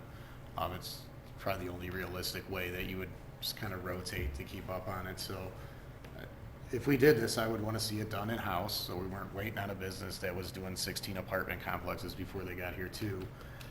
But it's a big pill to swallow. There's the liability of it too, right? That if we're removing it, someone slips or something, it would be put in the village, correct? Yeah, that's correct. All right, so you got that part, so. Definitely need to make sure that the village should be an additional insurer to any kind of agreement Okay. for that purpose. I wouldn't mind seeing more on it, because like I said, that downtown kind of thrives off itself, and when you have like 1 or 2 businesses that don't participate, you might keep someone from walking down the street to go spend a little money somewhere else, or might affect their time here, but my personally thought is if we were gonna do it, it needs to be the 100%. Like I wouldn't wanna do like, well, we give you this last 3 feet, or it just kind of defeats the whole purpose of us doing it. Can I have a question, Phil. There's a sidewalk that runs from essentially our downtown along 72 and goes up the hill, past Van Buren, goes down to past, up to those auto record places. On the north side of 72? Yeah, do we do that? Do we plow that? Does anybody do that? Or does it just remain icy and snowy? Not certain, not certain. question. We don't clear, we don't go up that far. Yeah, It remains snowy all season. yeah, It's right by my office. yeah. But again, I'm not looking at doing all the sidewalks in town. Hopefully, the residents will start doing that. But if we're gonna encourage people to come to our businesses, they should know that we're clearing off the sidewalks so they have a downtown to look at. We did all this lights and everything looks beautiful, but now we gotta continue to count on the businesses to do it. I'm against it.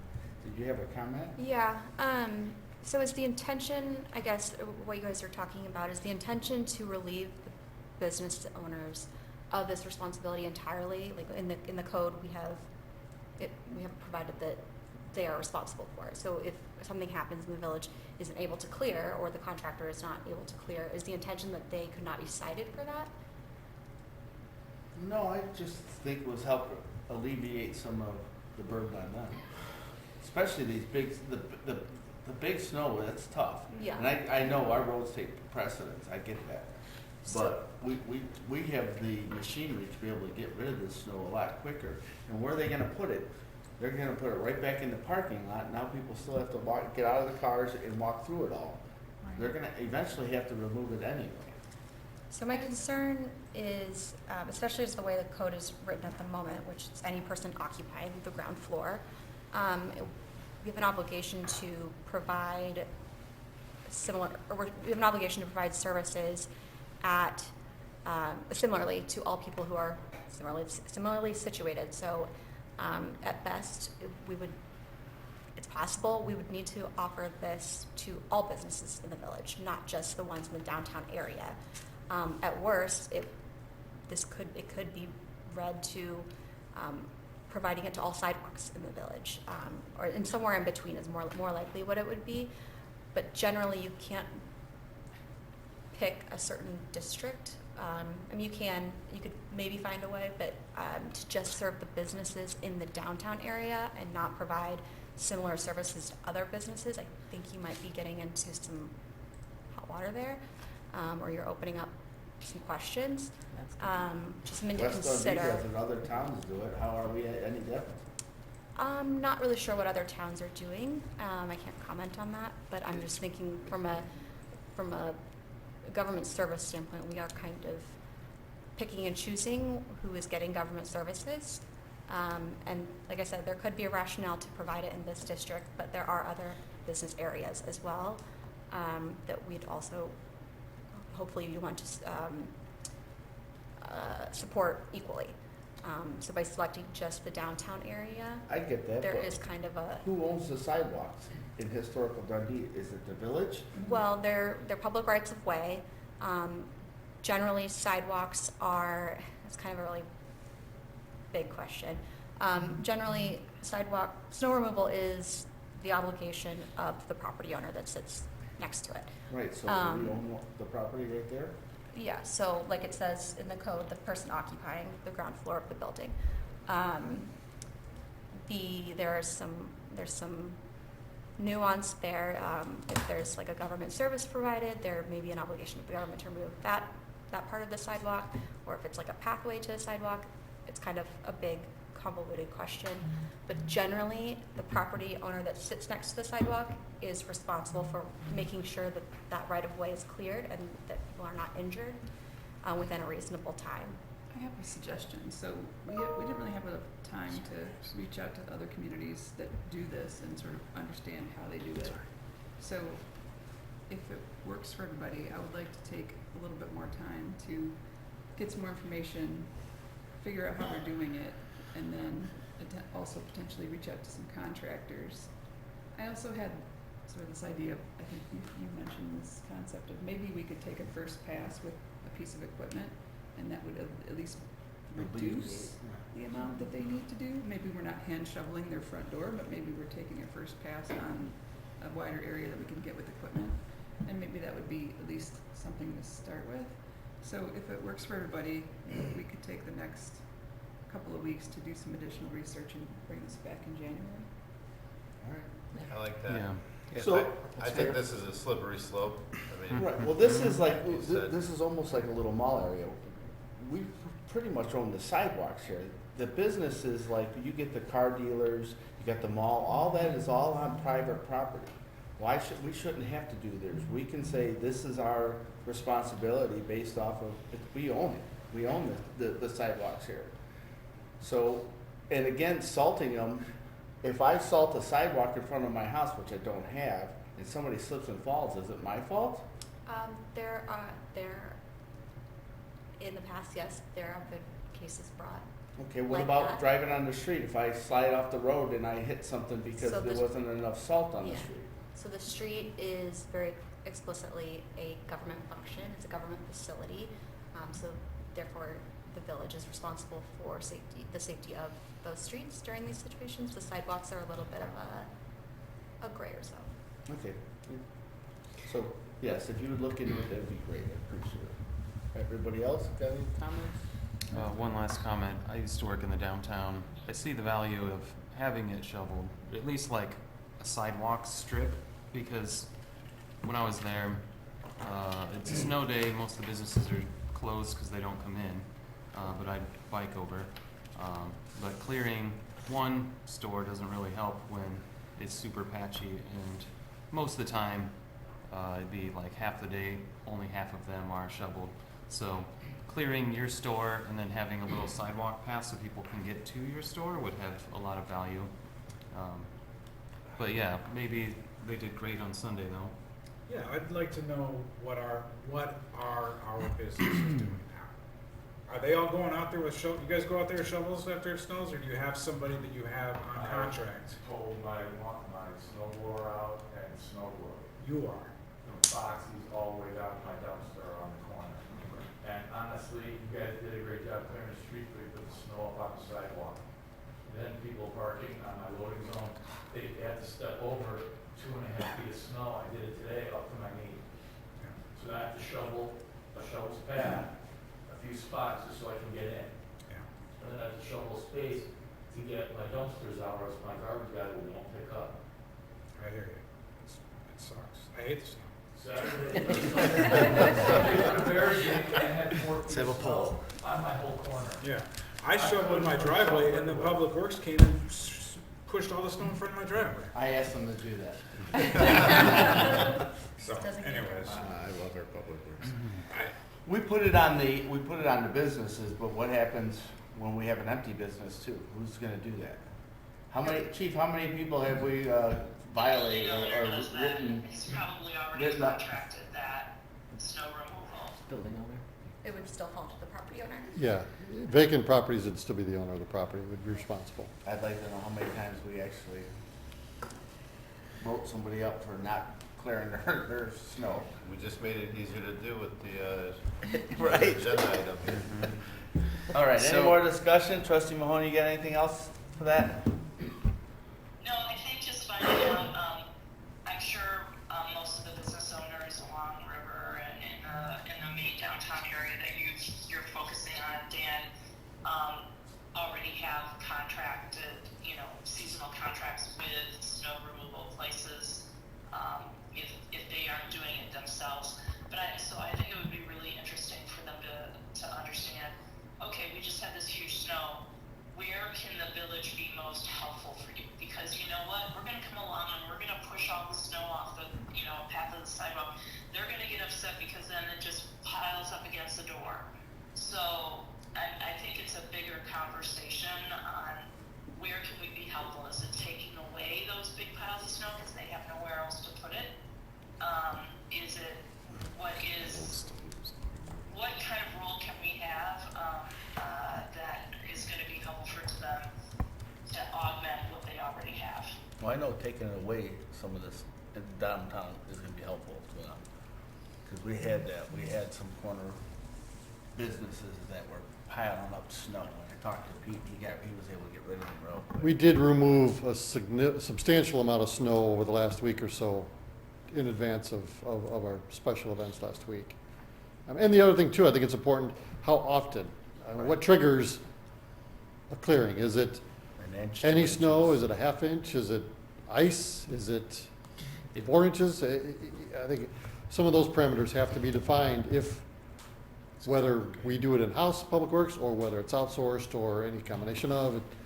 There's a lot that would need to be In this case, it decided would have to upon. be safe, so. Yeah. Let's we let would- Erica find out, because I'm sure we don't have to 100%. reinvent the wheel. I'm sure it's got something to do with more than 2 inches or something like that, then the rest is on the property owners to salt and. Sounds complicated. Okay, let's move on to motion H. I'll entertain a motion for H. I'll make a motion to approve an ordinance amending section 37.01, section 116.05, and chapter 123 of the code regarding video gaming terminal requirements and fees. For a second. Excuse me. I'm going to recuse myself from this vote, and I'm going to leave the room. Okay, thank you. Okay, we had a second by trustee Coonsey. Any discussion? Yeah, a couple, like 3 points here. Really only about the square footage requirement. The other items, no changes or comments on those. But on that item, we did end the last discussion about this, saying we wanted to get more community input, hear from the residents. The ones that I've heard from were pushing me to say we need to have less video gaming, and I don't want it to be based on just my opinion or a few people I've talked to. So I see a lot of value in getting that survey in, so we get a sense of what the community wants, because there is a very wide range of options we could choose. It isn't a state standard that is set. The state sets a maximum of 6, but also tells us it's a controversial issue, we can completely ban it as well, which we can't even do with strip clubs or dispensaries, but that is the range, so the max isn't the standard, so I'd like to get more input from the residents on how we're shaping that. And then the third point, or the main one, is for a gaming cafe, I think we've all mentioned we don't want gaming cafes in the downtown, but from the research I've done, there's no objective standard other than the square footage that we've set to define it as, are you a bar or are you a gaming cafe? So if we remove this, I think the only thing that defines them is them saying, no, I'm more interested in the PBR cans I sell, more so than the video game terminal, so therefore I'm a bar. But that's pretty arbitrary. So I'm okay with rethinking the square footage requirements, and maybe they get adjusted, or maybe it changes to something else, but removing it completely without discussing what it would be replaced with incentivizes somebody to get, say, that mall on the other side of 72 that's abandoned, divided into 16 units, really small, and then just fill 6 video game terminals in each of them and make a little casino mart. And it'd be probably the most profitable business in our town to do that. So we'd be incentivizing something like that, and then later, if it happens and someone invests in it, telling them that's not what we intended. I'd rather just have a clear rule as to why we have this square footage requirement or something else. So I'd propose making an amendment to this to remove that portion. Remove the square footage requirement, Yes. or remove the amendment to the square footage requirement? I would Yes. like to keep the amendment, keep what's proposed in here, because I feel like there's a max of 6 that the state sets, and we should let the business owners decide what they want to do with their business. If they want 6, they can have 6, and other people can choose not to go to that establishment if they want it. I respect the residents, like talking to them about it. The residents are not the ones investing hundreds of thousands of dollars into a business to create the model that they want. I don't want to be overseeing the number of gaming terminals. I understand the gaming cafe concept, but they still have to come before us for a liquor license. So we have the say if it appears that there's another one of those places that's coming before us, a gaming cafe. So Would a gaming cafe be a special use permit anyways? We could make that text amendment if the board wishes. It's not right now. And how would we define It's it? just excluded in the B1. I'm sorry, go ahead. Or how would we define a gaming cafe then? We have it in the code as an establishment whose primary or major focus is video gaming, and the service of alcohol and food is secondary to the video gaming operation as determined by the village board. So the square footage requirement doesn't make or break the gaming cafe determination. But it's the only objective criteria, as opposed to subjectively, we just say, you seem like a gaming cafe to me. Well, I mean, I see what you're saying. I would challenge that just because the primary purpose versus the secondary purpose is usually a pretty more clear delineation. It's not like a metric, obviously, but it is a little bit more clear based on the use of the property. It would be hard to. It would be less likely to be abused by defining it by the use of the property as a whole, not just the number of video gaming terminals that are in it. So you couldn't be clever and just say, it's a social club, we have some drinks and that's the main thing. There might be video game terminals, I don't know. And now, that seems pretty primarily a social club. Like, it seems like it's pretty easy to get around that if there's not an actual criteria that we can judge them on. The way I understand it is, this is for the businesses that already have them, and they change owners. No, that's not what we're talking about. We're talking about the 6. That one is a different one that I'm okay with that. But I, The 750 square foot though. Yeah, the I do square think- footage requirement. Yeah, PCHC would probably love to weigh in on a greater definition of a gaming cafe and whether or not that should be a special use. So if we want to make that referral to the PCHC tonight, I would be happy to Absolutely. move that. Yeah, Yeah. I think that's something fair. that gets a concrete definition. And set standards for where we want them.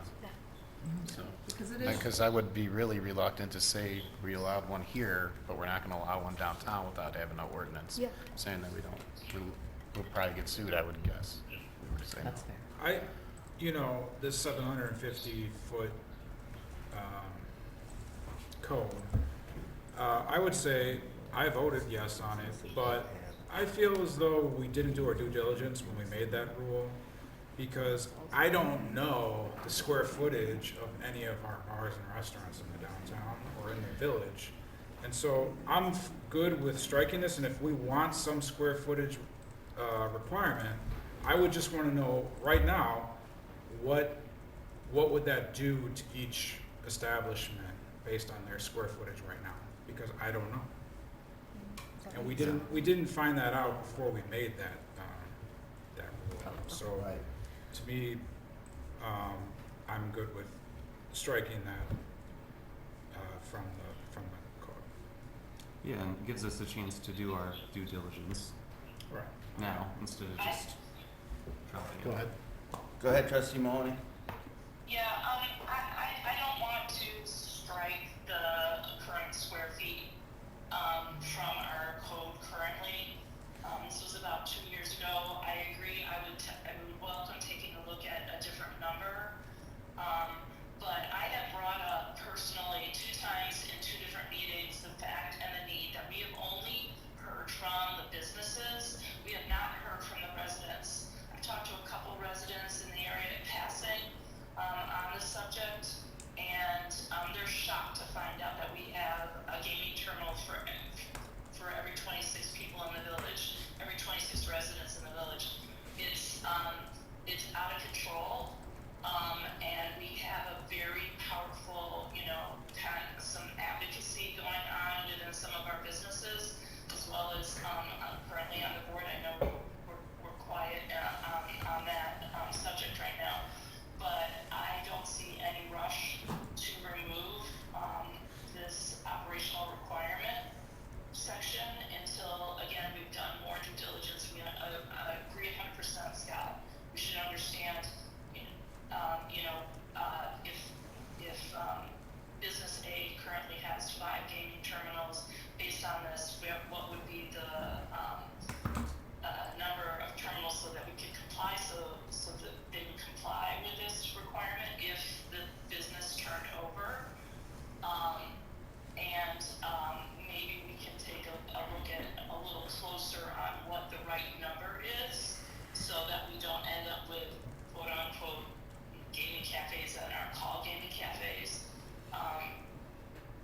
just to clarify, this removal of the square footage requirement, or I'm sorry, restated.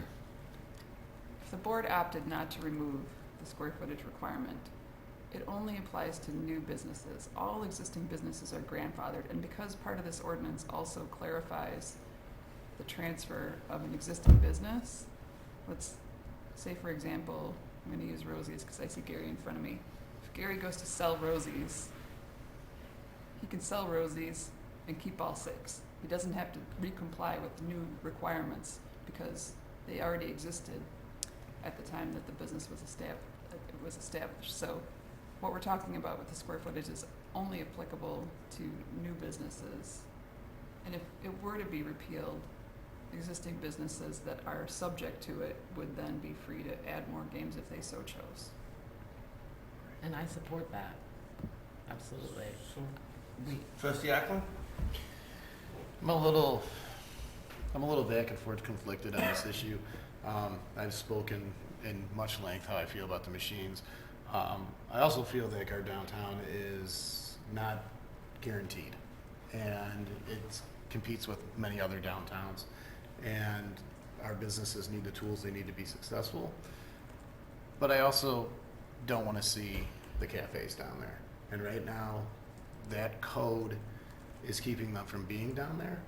So I would like to see that change made before we removed anything that would have kept them out of there. Well, they So- are banned Yeah. from the downtown They right are. now. They're banned. Unless they're clever and say, we're Well, a social club, that's not a. theoretical. That's gotta get Yeah. approved, Okay. though. I mean, Okay, so- it would be They easy to are- get around. I don't know if they would be easy to get around. Go ahead. I mean, I'd have to say if our lawyer doesn't think they are, I trust her. I mean, you don't Um, think there's any way around it? I mean, if you were to abuse that, I think it would be easy to challenge it. If you were to abuse the whole primary versus secondary use, it wouldn't be a winning strategy for the village, in my opinion. But let's say, for example, without the current, it's not a special use right now. No. So if they were, what's our recourse? We don't have any recourse. What do you mean? If we had an establishment that came in and said, oh, we're not a gaming cafe, we're a social club, but then it was very obvious to all of us that they were operating as a gaming cafe, what is the village's recourse if we don't have a special use permit? Well, they would, I think, still be operating outside of their business license. I mean, they would have, Wouldn't they, that impact their liquor license? that would impact their liquor license. But they would, I mean, that would mean their business license was submitted in a misleading way if they were actually a gaming cafe. So they'd just be operating outside their license. Is that how you guys would? Yeah. So we would have recourse through the license. You would, yeah, you would Okay. revoke their license. That's fair. Because you're license. getting 2 licenses. You're getting a liquor license and a gaming license. Well, you can't So have a you can- gaming license without a liquor license. Right, but there's Yeah. still 2 separate licenses that you could theoretically challenge. Yeah. So to get back to my view on it, I like fairness. I don't want to pick winners and losers. When it comes to them, each business, they're legal here. We're not repealing it. I don't want to be outcompeted by our neighboring businesses or neighboring towns, but I don't want it abused either. So if we're confident that's not going to be abused in that platform, that relieves a lot of my, reluctancy on this one. I would like us to visit an ordinance at some point that evens them all out across the board with that same tone. Like we have, the truck stops are 24/7, correct? But yet our bars have to start and stop. I'd like to see something that we implement as a board to make it all even playing field in our community so that we don't pick winners and losers. The state law is set up to favor the truck stops in that sense, actually. What's that? The state law is set up to differentiate between the truck stops and Yeah, but and the bars. correct me if I'm wrong, we can put an ordinance in there making them all even. I believe so. I don't think there's any preemption So on your just- home rule authority to further regulate them. Right, so Yeah. that's my beliefs. Like I said, I don't want to pick winners and losers here. A bigger facility over a smaller one. I don't like them, period. I think the state needs to do a way better job of regulating them, especially when it comes to people that have opted out of the gambling program and can't go to casinos. They can still use those machines. Them being everywhere, it really sucks for those people. It's not really, they can't escape it without even getting breakfast. But in this case, I don't want to damage our community. So I'm with Trustee Saviano. Let's just get rid of the 750 because to me, we're limiting all of our business. If somebody wants to open up a small business where somebody else emptied out, then they're not on the level playing field either then, because there's other places that got 5 or 6 games at this point. You know, to sit there and go back and forth, I think that this has been talked about a lot at the state level, and we should just adopt the state thing. As far as cafes downtown, I agree, but we shouldn't have cafes downtown. I can agree with that, but again, we're telling people it's too small for your business. Why are we making the plans for them? We're not the ones investing. And as far as people thinking, oh, we have one person per whatever it was, or one game, you know what? If they didn't even know ahead of time, obviously it wasn't bothering them before. Because now I could throw all kinds of statistics at them also that would blow their mind. Are we going to get rid of all businesses? Again, we have people investing a lot of money, and this is what pays for our infrastructure, is sales tax. So if people want to play them, let them play them. If businesses want to put them in, there's things that I see in businesses I don't want. I don't think we should go to telling them what to put in their businesses. We already tell them what they can and can't do on the outside of the business. Why are we doing it on the inside? So to me, they want 6, let them put in 6.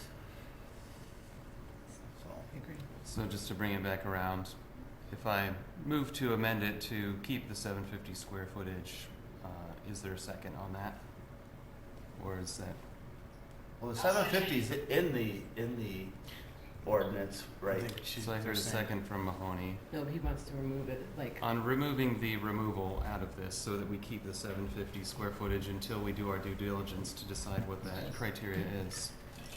Well, again, but we also have this this has on the been in table, place so for can a we year, just and you do were a talking vote? about it way before that year also. I mean, Yeah, we what's spent going- 2 years of research, community input, and made a decision and then threw it all away at this meeting. So In just wanted to slow it respectively, we down. found out that most gaming companies aren't going to put in just 2 machines. There's a motion on the table that's been seconded, so So we the can board do needs a to vote, on the right? amendment. Okay. Yeah, we have a vote So we'll started. do a vote on the amendment.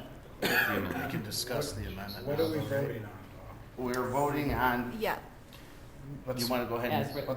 explain it? well, let's be clear about what we're voting on, because if we're going to also discuss other pieces of this ordinance, we need to amend them all at the same time, and then that amendment will, So like the fees and things like that, are we good with all that?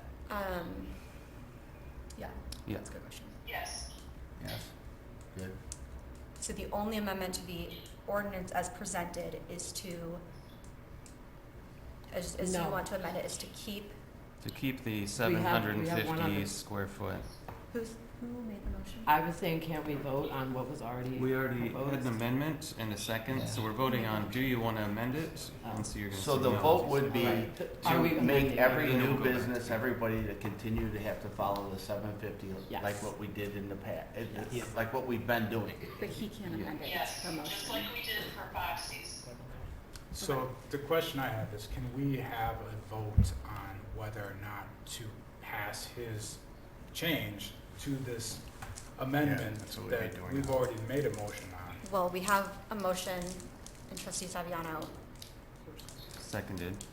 no, I made the motion. she made the motion, so it's her motion, she has to amend it. Someone else can't amend her motion. So we And I would need choose to- not to amend it. I choose to leave it for vote as it is. I think I need to confer Can I with do council that? for a second. What's That's a that? good point. I said, I think I need to confer with council for a second. Okay. All right. Recess? Yeah, let's take let's take a 5-minute recess. a 5-minute recess. Yeah, because you made the, I guess I can't talk about it. Plus.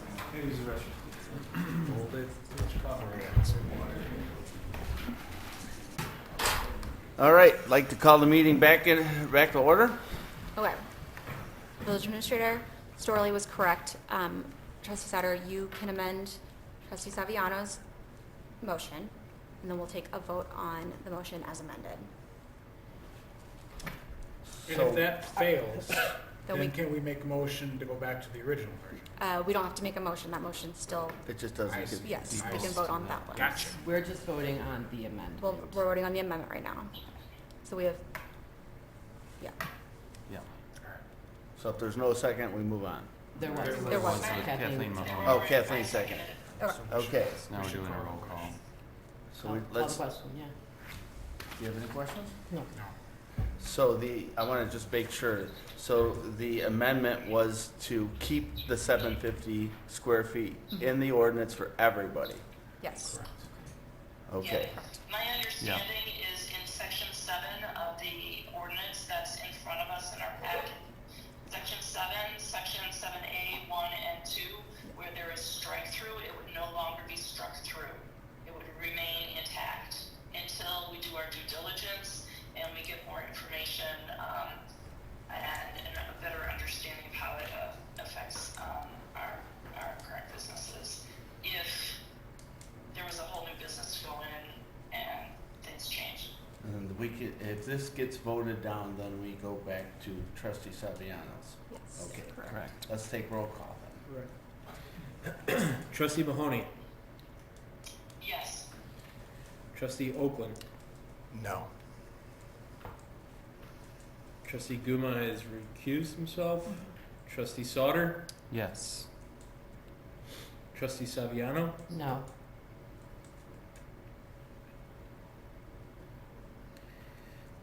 Trustee Coonsey. No. So that's So President Pearson needs to, you can vote. We need, we need 4 for this to be approved, so you can. My vote is no. okay. So Okay, so this 4-2. motion fails. Yeah. So we go back to the original motion. Is there any additional discussion you'd like to entertain? What was your original motion, just to Yeah, as approve written. it as As written? written. As written. Can I just ask one question?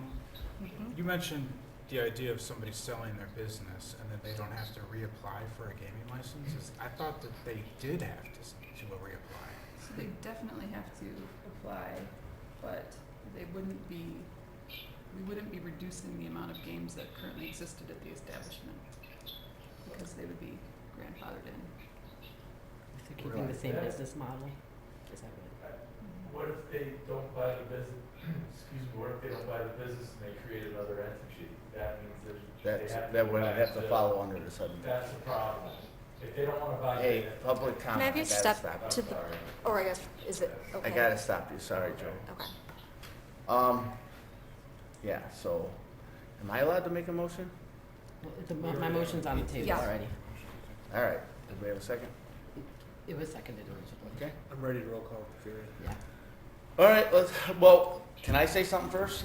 Uh-huh. Again, I would like to just get rid of that whole 750 because we found out during this whole process that That's what this That's is. what the motion is, to get rid of it. Yeah. That's what the motion is. even for new businesses, Yes, for everybody. It so just won't even if a new exist. business wants to start, Correct. It'd be they can everyone. get it. That's what, yeah, that's the motion. Okay, I apologize.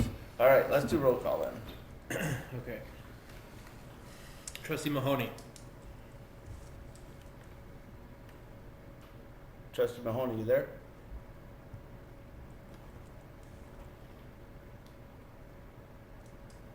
Trustee Mahoney, I'm voting, yes, sorry, I'm voting no. thank you. Trustee Oakland, Yes. Trustee Guma has recused himself. Trustee Sauter, No. Trustee Saviano, Yes. Trustee Coonsey, Yes. Yep. President Pearson. Yes. Passes 4-2.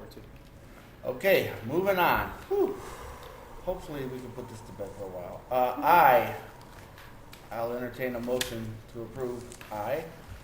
I'll move to approve an ordinance amending section 116.05J3 of the Village Code and granting a supplemental video game license to Santa's Village LLC. Second.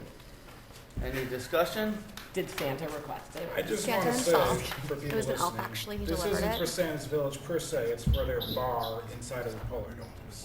So there is a little bit of nuance here. They initially applied for 6 licenses, but with the 750 square foot requirement, they were only eligible for 4. They have applied for 6, so now that we have removed the 750 square foot requirement, someone could amend this ordinance to allow up to 6, and I would recommend you condition it on any necessary amendments to their application and payment of the additional fees. Okay, can you repeat that verbiage there? Yes. You want me to say? Just say as she said. Can make a motion as attorney Did presented. anybody second me? Okay. Yeah. So I will amend my motion to allow up to 6 machines and pending, what was it? Conditioned on any necessary updates to their application and payment of the applicable fees for Gotcha. the additional terminals. Conditioned on the revision of their application and payment, any payment difference going from adding additional machines to what is already on that application. And I amend my second. Any more discussion? Roll call, please. Trustee Mahoney? Yes. Trustee Oakland? Yes. Trustee Guma has recused himself. Trustee Sauter? Yes. Trustee Saviano? Yes. And Trustee Kunzu? Yes. Okay, we'll move on to reports, it looks like.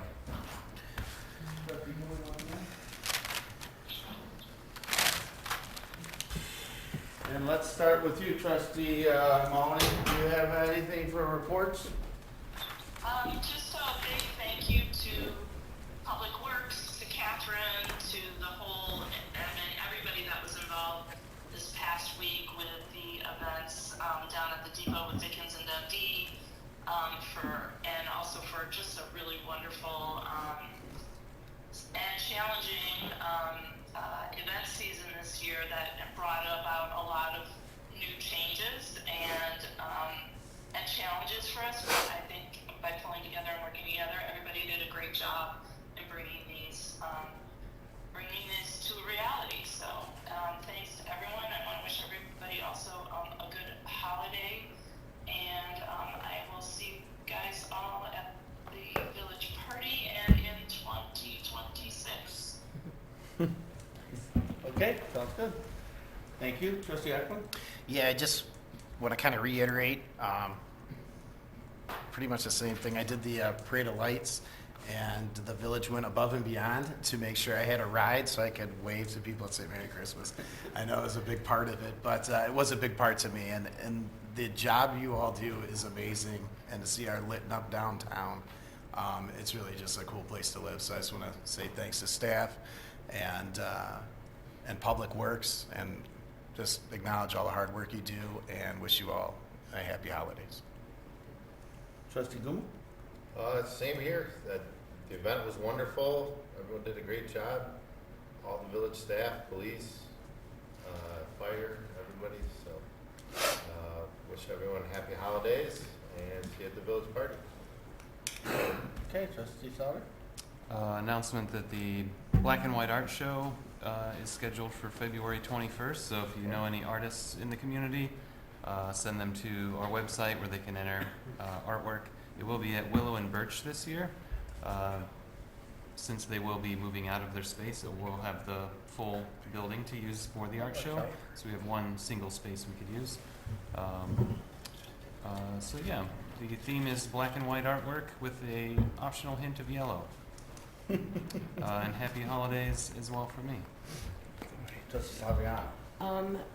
So I know the lights on the tree was a little bit more last minute than, because we are not using a company this year, we're using our guys, and then it got really cold. Can we do it where like 2 weeks before Thanksgiving, the lights are up, and then the ornaments could be thrown on after, like make a schedule or something? I know it's our first year taking it back, so. Typically, don't have the kind of weather that we've historically never Yes. had issues. This year was Yeah. extreme conditions, so yes. I think Yeah. we'll get it before Thanksgiving. Yeah, perfect, awesome. 100%, Tricia. Pete already said he was working on it. Oh, okay, cool. And then otherwise, yeah, happy holidays. Thanks to all you guys do and just everyone. Our town rocks. Trustee Quinlan? We had a Quadcom meeting. Couple of things. Quadcom is exploring the idea of having, how would you describe it, Chief?